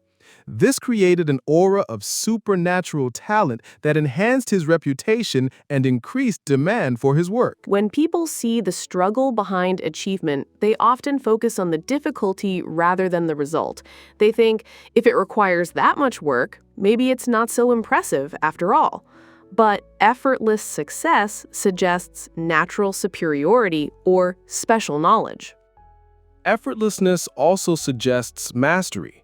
When experts make difficult tasks look easy, we recognize their superior skill. But when they struggle visibly, we question whether they're really expert at all. In professional settings, don't constantly complain about how hard your work is or how many hours you're putting in. Focus on results and make your achievements seem like natural outcomes of your capabilities. In personal relationships, don't constantly explain how much effort you're putting into maintaining the relationship. Let your partner experience your care and attention as natural expressions of your feelings, not burdensome obligations. Appreciate the work that goes into others' effortless achievements. Don't let smooth presentation fool you into underestimating the competence and effort behind genuine success. This leads us to a sophisticated principle about controlling decisions. Law 31. Control the options. Get others to play with the cards you deal. Let people choose, but make sure all their choices lead to outcomes you can accept. Henry Kissinger, as U.S. Secretary of State, mastered this law in his dealings with presidents. Rather than trying to force specific decisions, Kissinger would present carefully crafted options that all served his strategic vision. He might offer three choices: a weak option that was clearly inadequate, an extreme option that was obviously too aggressive, and a moderate option that was exactly what he wanted anyway. Presidents felt they were making independent decisions while actually choosing Kissinger's preferred course. This works because people need to feel they have choices and control over their decisions. When you try to force a specific outcome, you trigger resistance. But when you control the frame and available options, people feel free while moving in your desired direction. The key is understanding that how options are presented influences which ones people choose. By controlling the context, alternatives, and framing, you guide decisions without appearing manipulative. In negotiations, don't present ultimatums, present choices where all options are acceptable to you. In leadership, frame decisions so people choose between good, better, and best rather than between your way and their way. In parenting or mentoring, guide people toward good decisions by making those decisions feel like their own choices rather than imposed requirements. People commit more strongly to decisions they feel they made freely. For defense, when presented with limited options, ask yourself whether other alternatives exist that aren't being offered. Don't let artificial constraints limit your thinking about what's possible. Now we come to a principle that recognizes a fundamental aspect of human psychology. Law 32. Play to people's fantasies. People often prefer compelling illusions to uncomfortable realities, and understanding this can help you inspire and motivate others. Throughout history, political leaders who promised golden ages, perfect societies, or a return to idealized pasts have gained enormous followings. They understood that people crave hope and vision, even when current reality is difficult or disappointing. This works because reality is often complicated, difficult, and disappointing. Fantasies provide emotional relief from present struggles and psychological energy to keep going. People want to believe in better futures, even when evidence suggests challenges ahead. The positive application is inspiring leadership. Paint compelling visions of what's possible, help people see their potential, and create hope that motivates action toward better outcomes. Dreams can become reality when they inspire sufficient effort and commitment. But be wary of those who promise easy solutions to complex problems or perfect outcomes with no costs. Healthy leadership balances inspiring vision with honest assessment of what achieving that vision will require. Your application. In business, sell the transformation your product enables, not just its features. In relationships, focus on the future you're building together, not just current circumstances.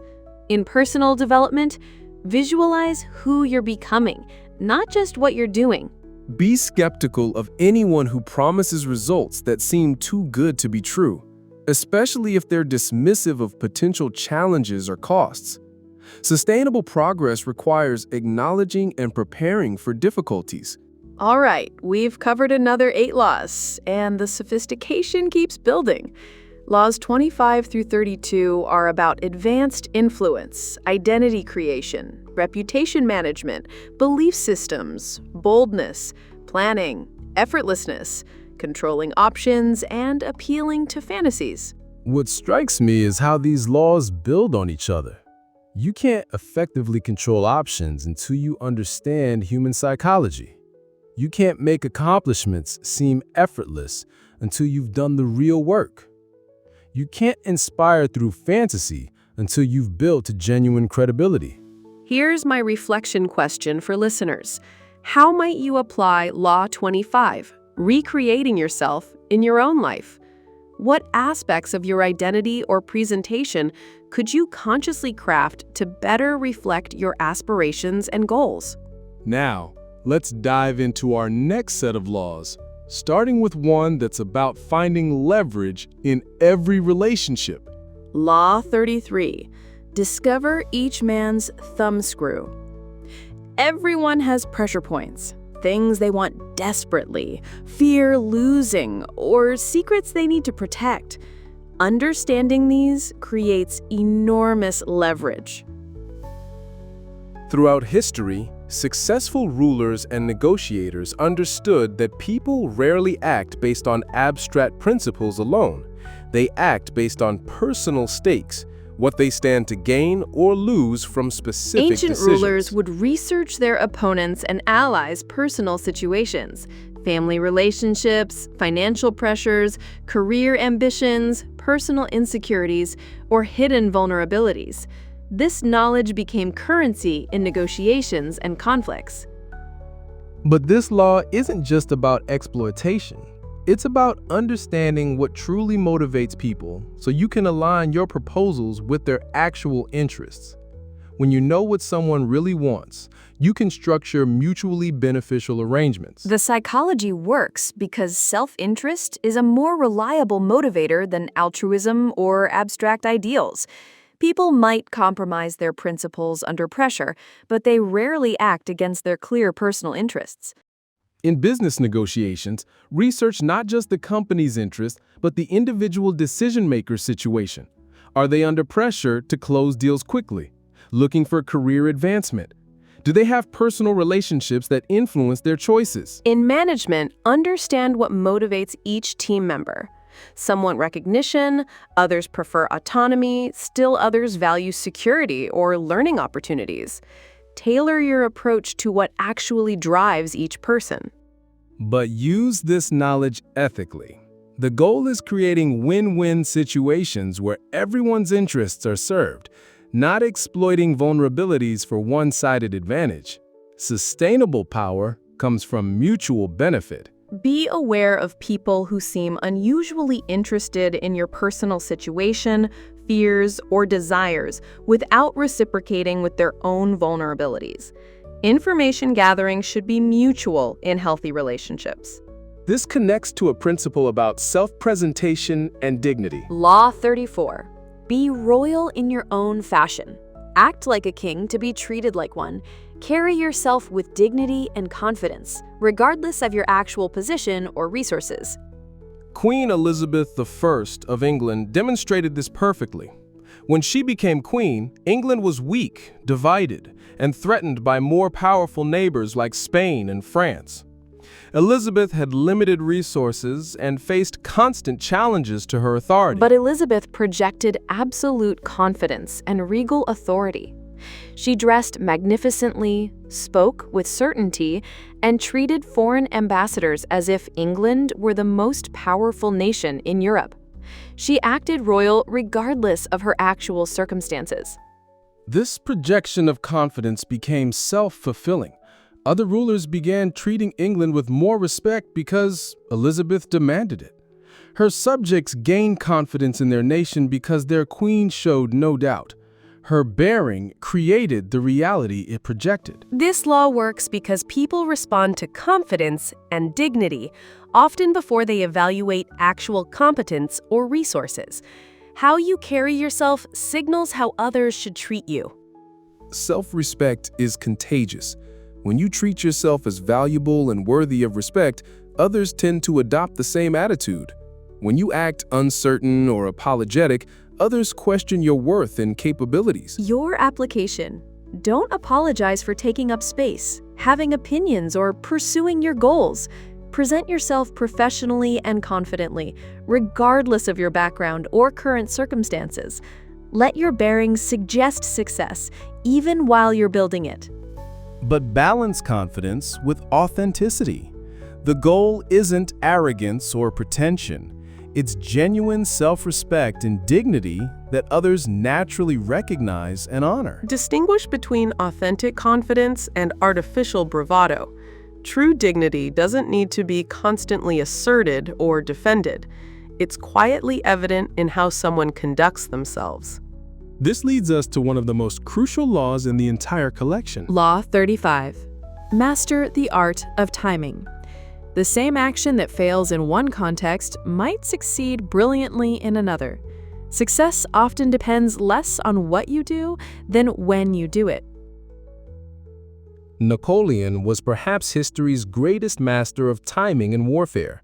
He would wait patiently for exactly the right moment to attack, when enemy forces were divided, when weather conditions favored him, when his own preparations were complete. Napoleon's genius wasn't just in recognizing opportunities. It was in having the patience to wait for optimal conditions while maintaining readiness to act instantly when those conditions appeared. He prepared extensively, then struck decisively. This combination of patience and readiness allowed Napoleon to win battles against numerically superior forces. His enemies often made timing mistakes, attacking too early or waiting too long, that cost them victory despite other advantages. Good timing requires reading situations carefully, understanding when people are receptive to your ideas, when markets are ready for your products, when organizations are prepared for change, or when relationships are strong enough for difficult conversations. In career decisions, time major moves when you have maximum leverage and minimum risk. In business launches, wait for market conditions that favor success. In personal relationships, address important issues when both parties are emotionally ready. Patience isn't passive waiting. It's active preparation combined with strategic restraint. Use waiting time to strengthen your position, gather resources, and refine your approach so you're ready when the moment arrives. For defense, be suspicious of people who pressure you to act immediately or who claim that opportunities will disappear if you don't decide right now. High-pressure timing tactics often indicate that delay would work against the person pressuring you. This connects to a paradoxical principle about desire and power. Law 36. Disdain things you cannot have. Ignoring them is the best revenge.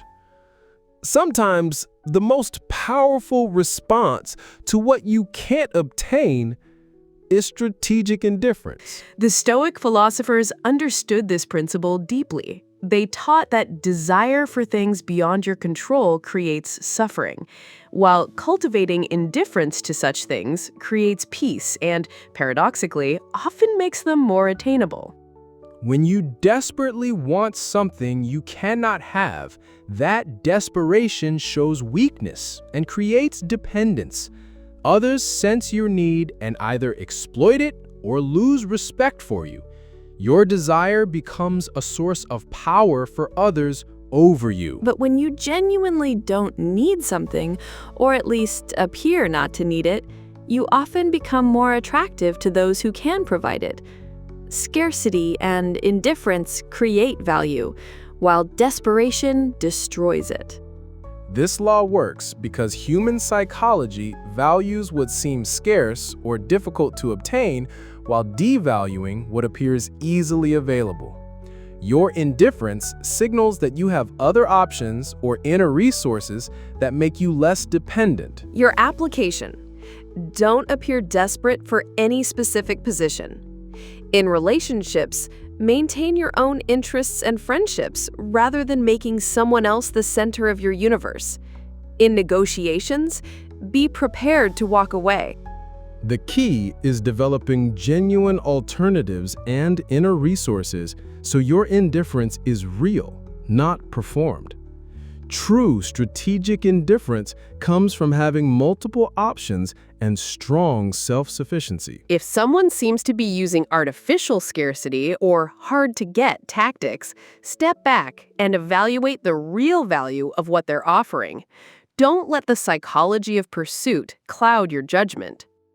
This leads to a principle about presentation and impact. Law 37. Create compelling spectacles. Visual and emotional presentations impact people more deeply than words or logic alone. While we must be careful with historical examples involving manipulation, we can learn from them about the power of presentation. Throughout history, leaders have understood that compelling visual experiences create memories and feelings that persist long after facts and figures are forgotten. This works because humans are visual creatures who respond emotionally before thinking rationally. Compelling presentations create psychological impact that can be far more persuasive than rational arguments alone. Your ethical application. Create presentations, events, or experiences that make positive messages memorable and impactful. Use visual storytelling, symbolic elements, and emotional engagement to make your ideas stick and inspire action. In business presentations, use compelling visuals, stories, and demonstrations rather than just bullet points. In personal communications, create experiences and memories rather than just sharing information. Make your message an event, not just a conversation. Be aware of presentations that seem designed to overwhelm your rational thinking with emotional impact. Step back and ask what substance lies beneath the spectacle. This connects to a principle about authenticity and strategic adaptation. Law 38. Think as you like, but behave like others. Maintain inner independence while presenting outward conformity when strategically necessary. Throughout history, free thinkers who openly defied social conventions were often persecuted, exiled, or killed. Meanwhile, those who kept their radical ideas private while behaving conventionally in public often lived to implement gradual change.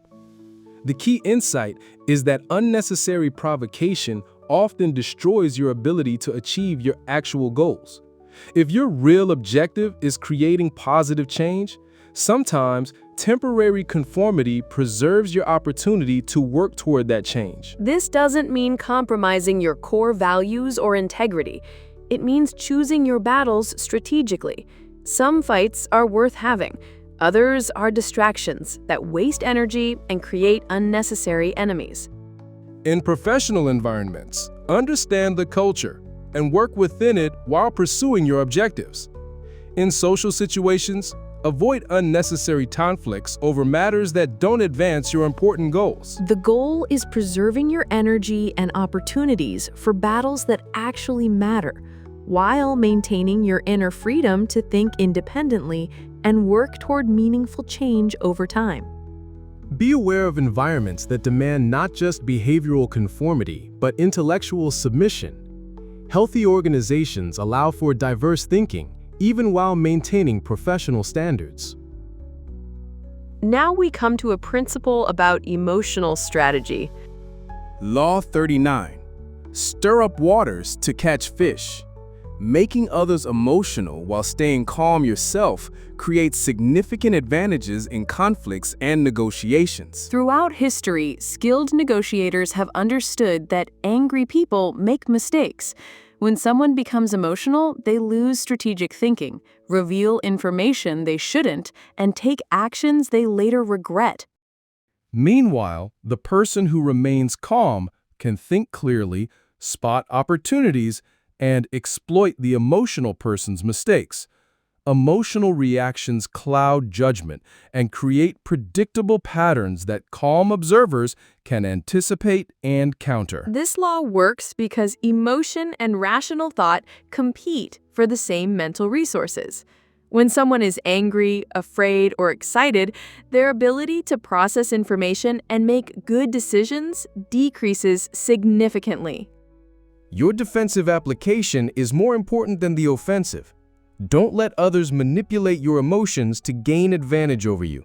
When someone tries to make you angry or afraid, recognize the tactic and maintain your composure. In negotiations, stay calm even when others become heated. In conflicts, respond to emotions with facts and logic rather than matching their intensity. In competitive situations, let opponents' emotional reactions reveal their true positions. But use this knowledge ethically. The goal should be protecting yourself from emotional manipulation and maintaining clear thinking under pressure, not deliberately causing others distress for selfish advantage. For defense, practice emotional regulation techniques.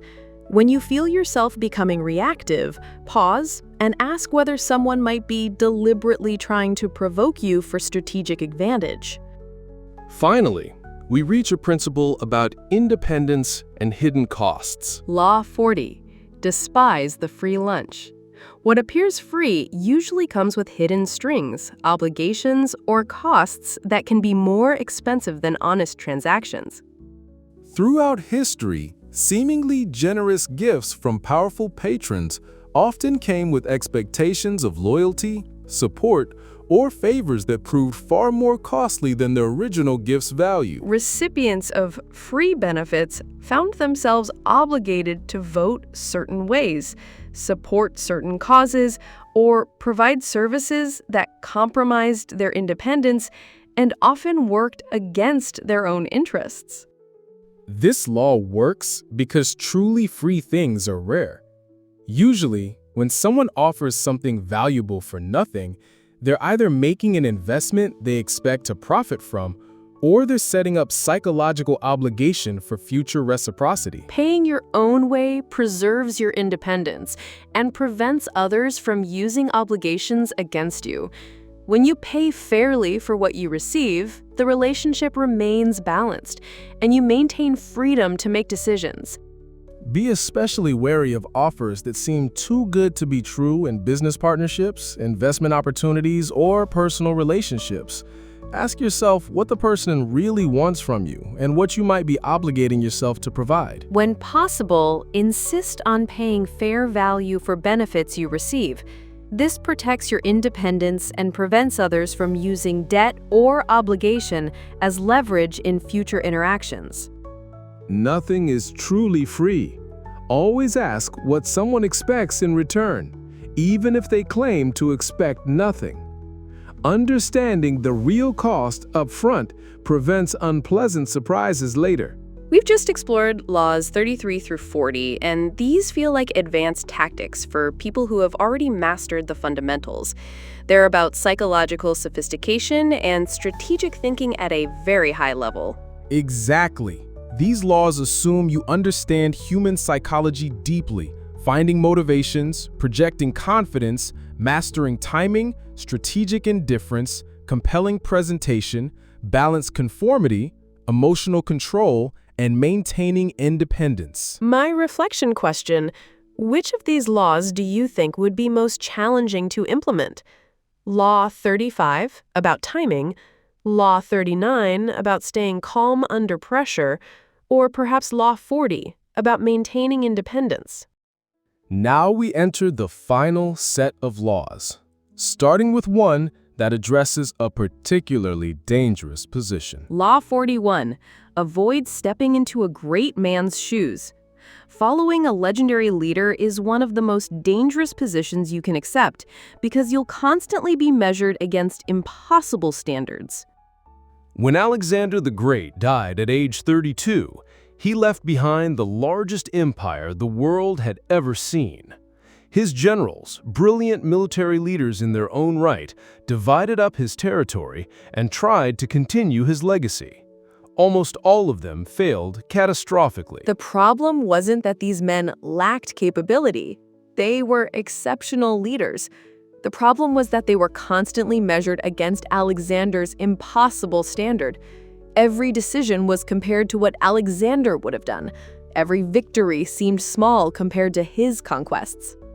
Great leaders often succeed through unique combinations of personal charisma, historical timing, and specific circumstances that can't be replicated.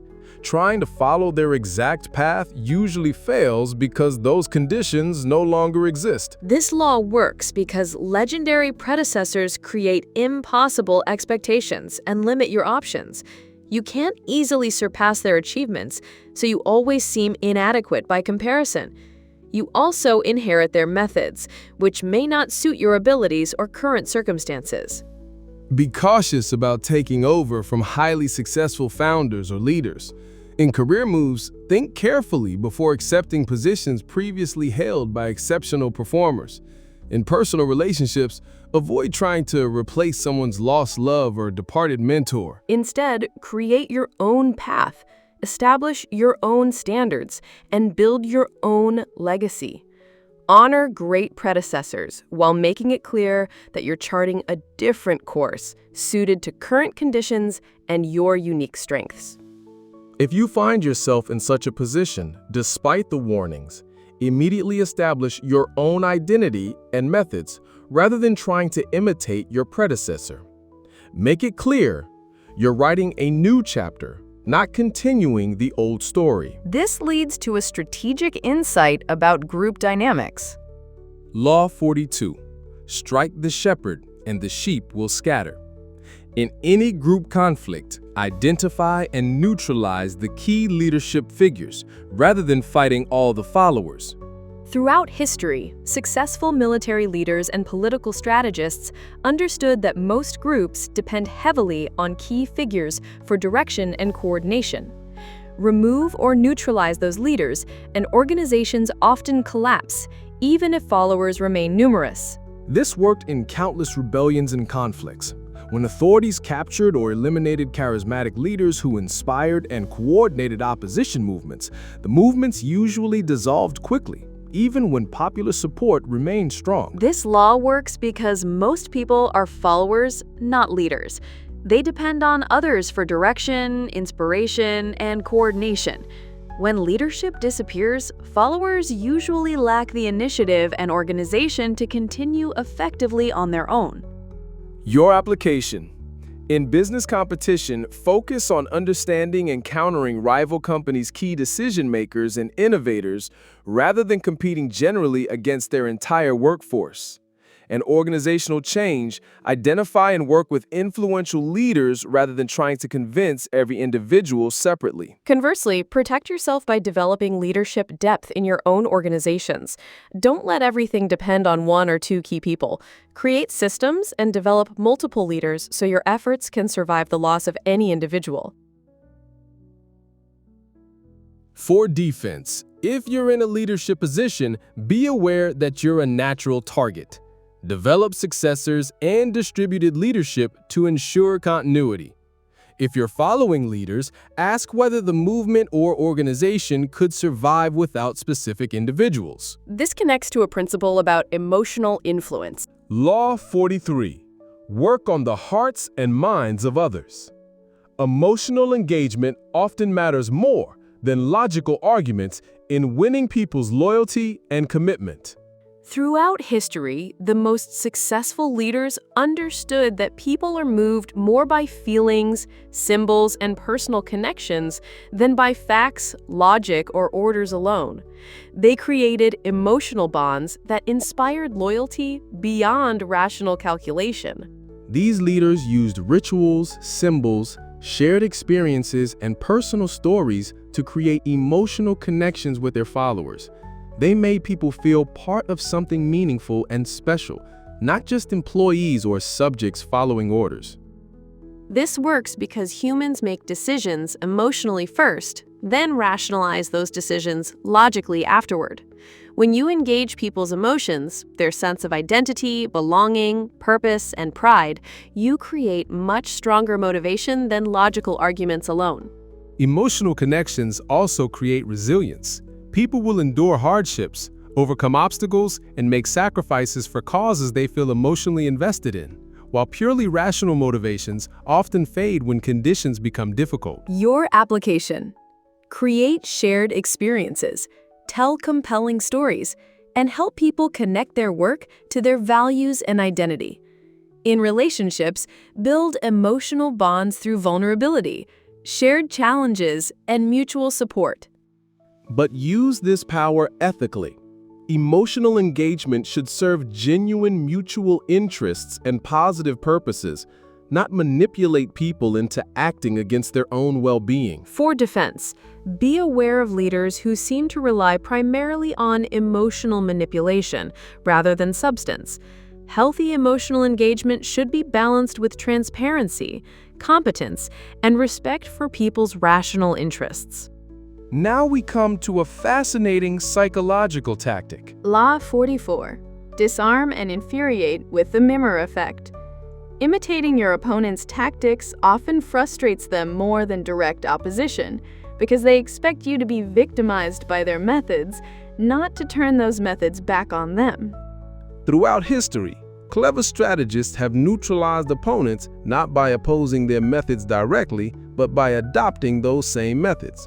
This created a strange psychological effect. Opponents became frustrated by fighting against their own tactics. When someone uses manipulation, aggression, or deception against you, and you respond with similar tactics, they often become angry and irrational.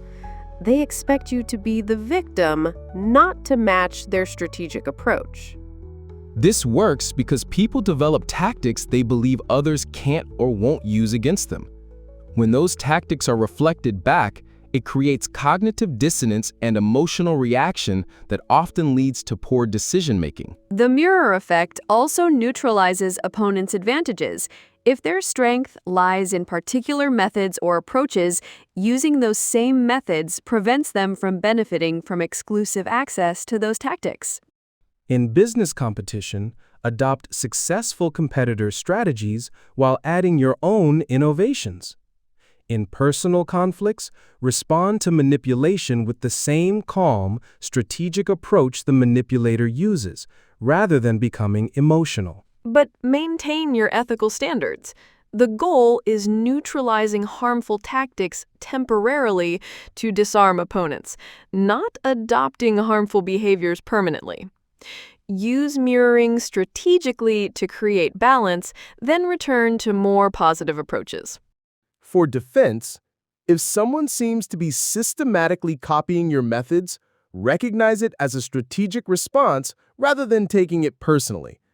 Focus on innovation and adaptation rather than relying on any single approach. This leads to a principle about the pace of change. Law 45. Preach the need for change, but never perform too much at once. Even positive change can create backlash if it happens too quickly for people to absorb and adapt. The French Revolution illustrates this law's importance. What began as necessary reforms to an unjust system became radical transformation that happened so quickly it created chaos, violence, and eventually a return to authoritarianism under Napoleon. The revolutionaries were impatient with gradual change. They wanted to remake French society completely and immediately. But this pace of change destroyed the social stability that makes any system function, creating conditions worse than what they replaced. This law works because humans need time to adjust to new circumstances, even positive ones. Rapid change creates anxiety, resistance, and often a desire to return to familiar conditions, regardless of whether those conditions were better or worse. People also need time to develop the skills, relationships, and understanding necessary to function in new systems.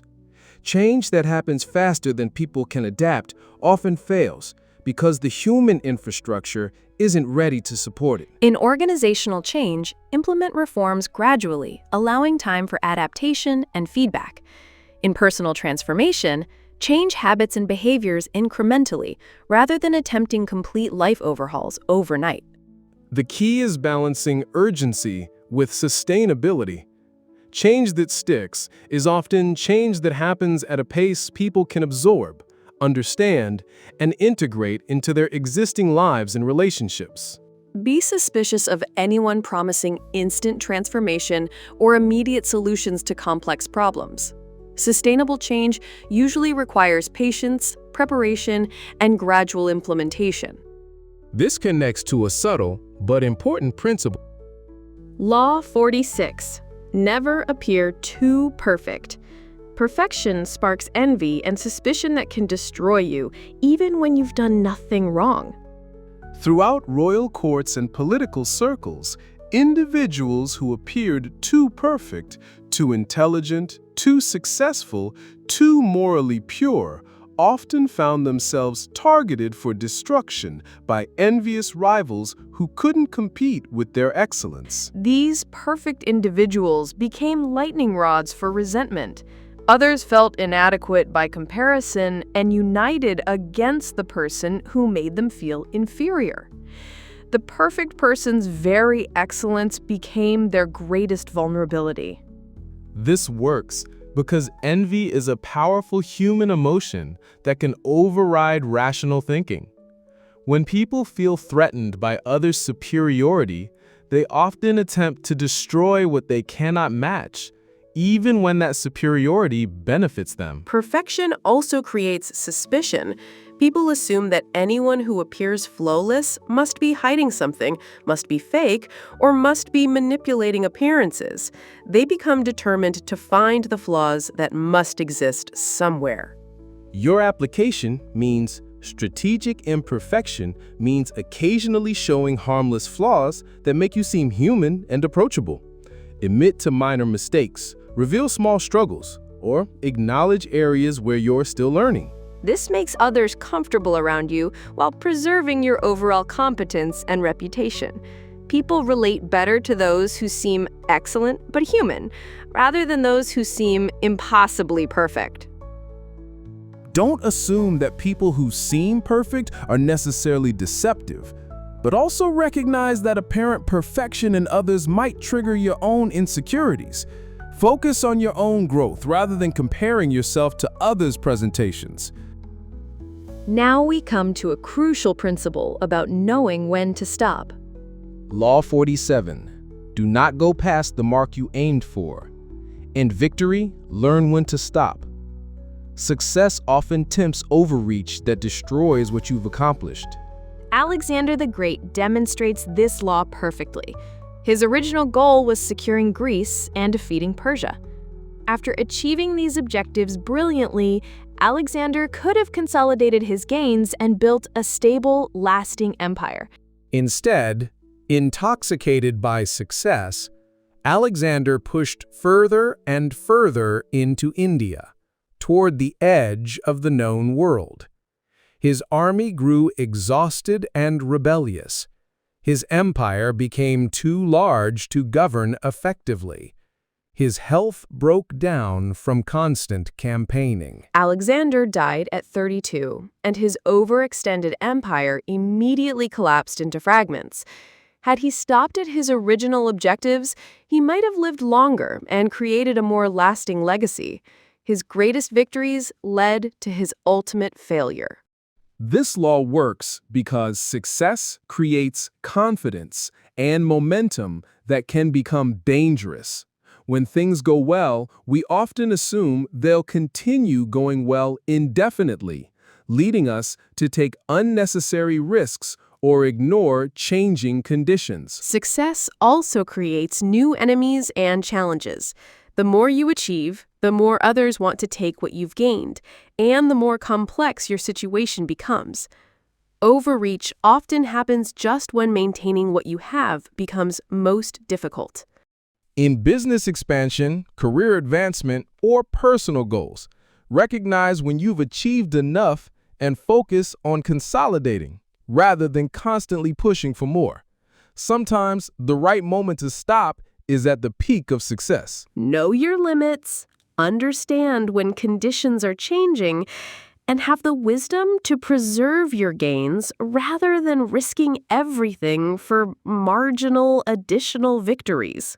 For defense, be aware of leaders or partners who seem unable to recognize when they've achieved their goals and should focus on preservation rather than continued expansion. Finally, we reach the culmination of Greene's system. Law 48. Assume formlessness. This is the highest level of strategic thinking, ultimate flexibility and adaptability that allows you to respond effectively to any situation. Water exemplifies this law perfectly. Water has no fixed form. It adapts to any container, flows around obstacles, and finds ways through or around any barrier. Yet water is also incredibly powerful, capable of carving through mountains and shaping landscapes over time.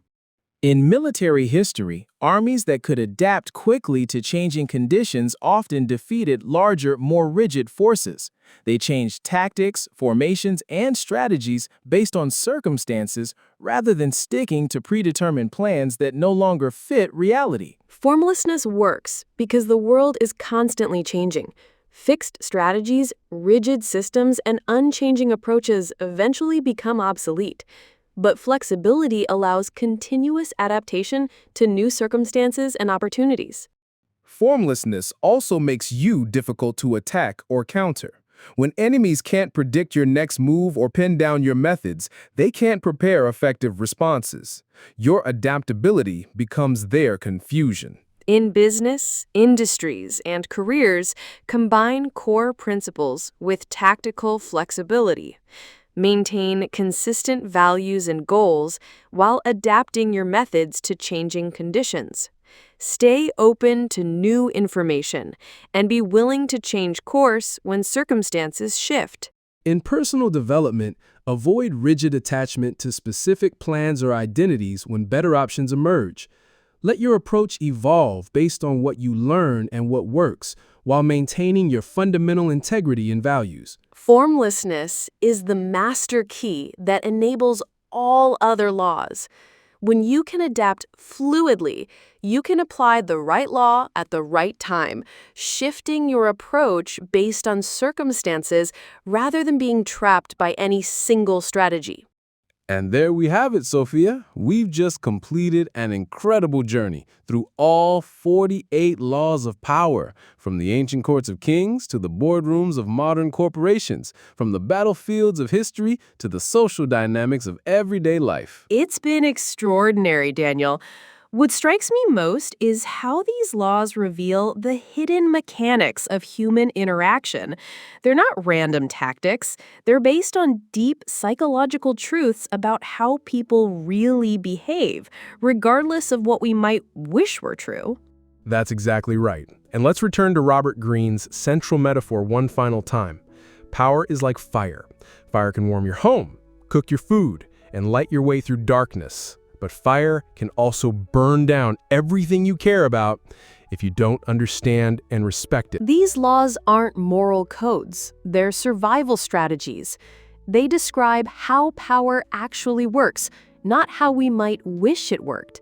Whether you use this knowledge for good or evil depends entirely on your character and choices. For me, the most important insight is defensive. Understanding when these laws are being used against you. When someone is trying to make you emotionally reactive, isolate you, make you dependent, or manipulate your perceptions, you can recognize these patterns now and protect yourself accordingly. But there's also tremendous positive potential here. The laws about reputation, attention, strategic timing, emotional engagement, and formlessness, these can help you achieve worthy goals, protect what you care about, and influence positive change in the world. What amazes me is how relevant these ancient principles remain. Nicolas Fouquet's story could happen in a modern corporation. Bismarck's deception tactics appear in contemporary politics. P.T. Barnum's attention strategies are everywhere on social media. Human nature hasn't fundamentally changed. The contexts evolve. We have technology, global markets, and democratic institutions our ancestors couldn't imagine. But the basic psychology of power, influence, and social dynamics remains remarkably consistent. If I had to choose the most important laws for our listeners, I'd say Law 5 about reputation, because it's your foundation. Law 16 about strategic absence, because everyone struggles with being taken for granted. And Law 48 about formlessness, because adaptability is essential in our rapidly changing world. For me, it would be Law 1 about not outshining your master, because so many talented people sabotage themselves this way. Law 35 about timing, because the right action at the wrong time often fails. And Law 43 about working on hearts and minds, because sustainable influence requires emotional connection. But here's what I want our listeners to remember. Greene's ultimate message is about choice. He writes, "The game of power is inescapable.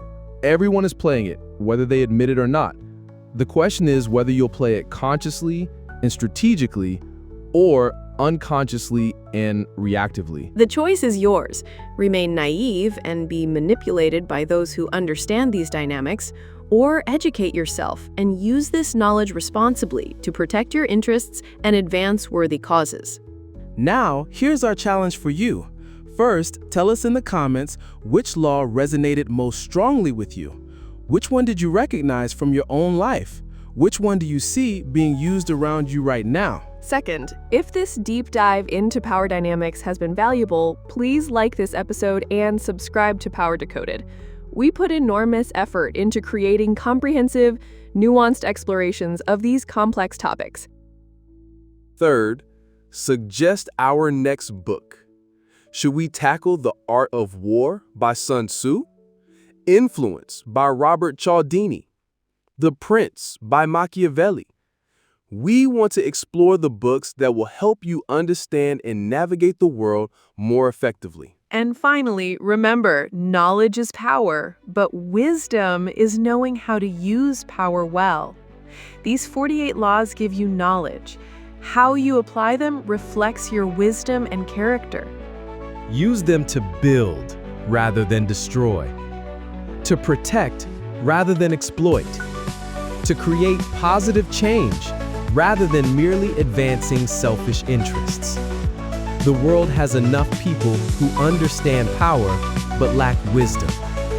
Be someone who has both. Until next time, this has been Power Decoded with Sophia and Daniel. Keep learning, keep growing, and remember, power is like fire. Handle it with knowledge, respect, and wisdom.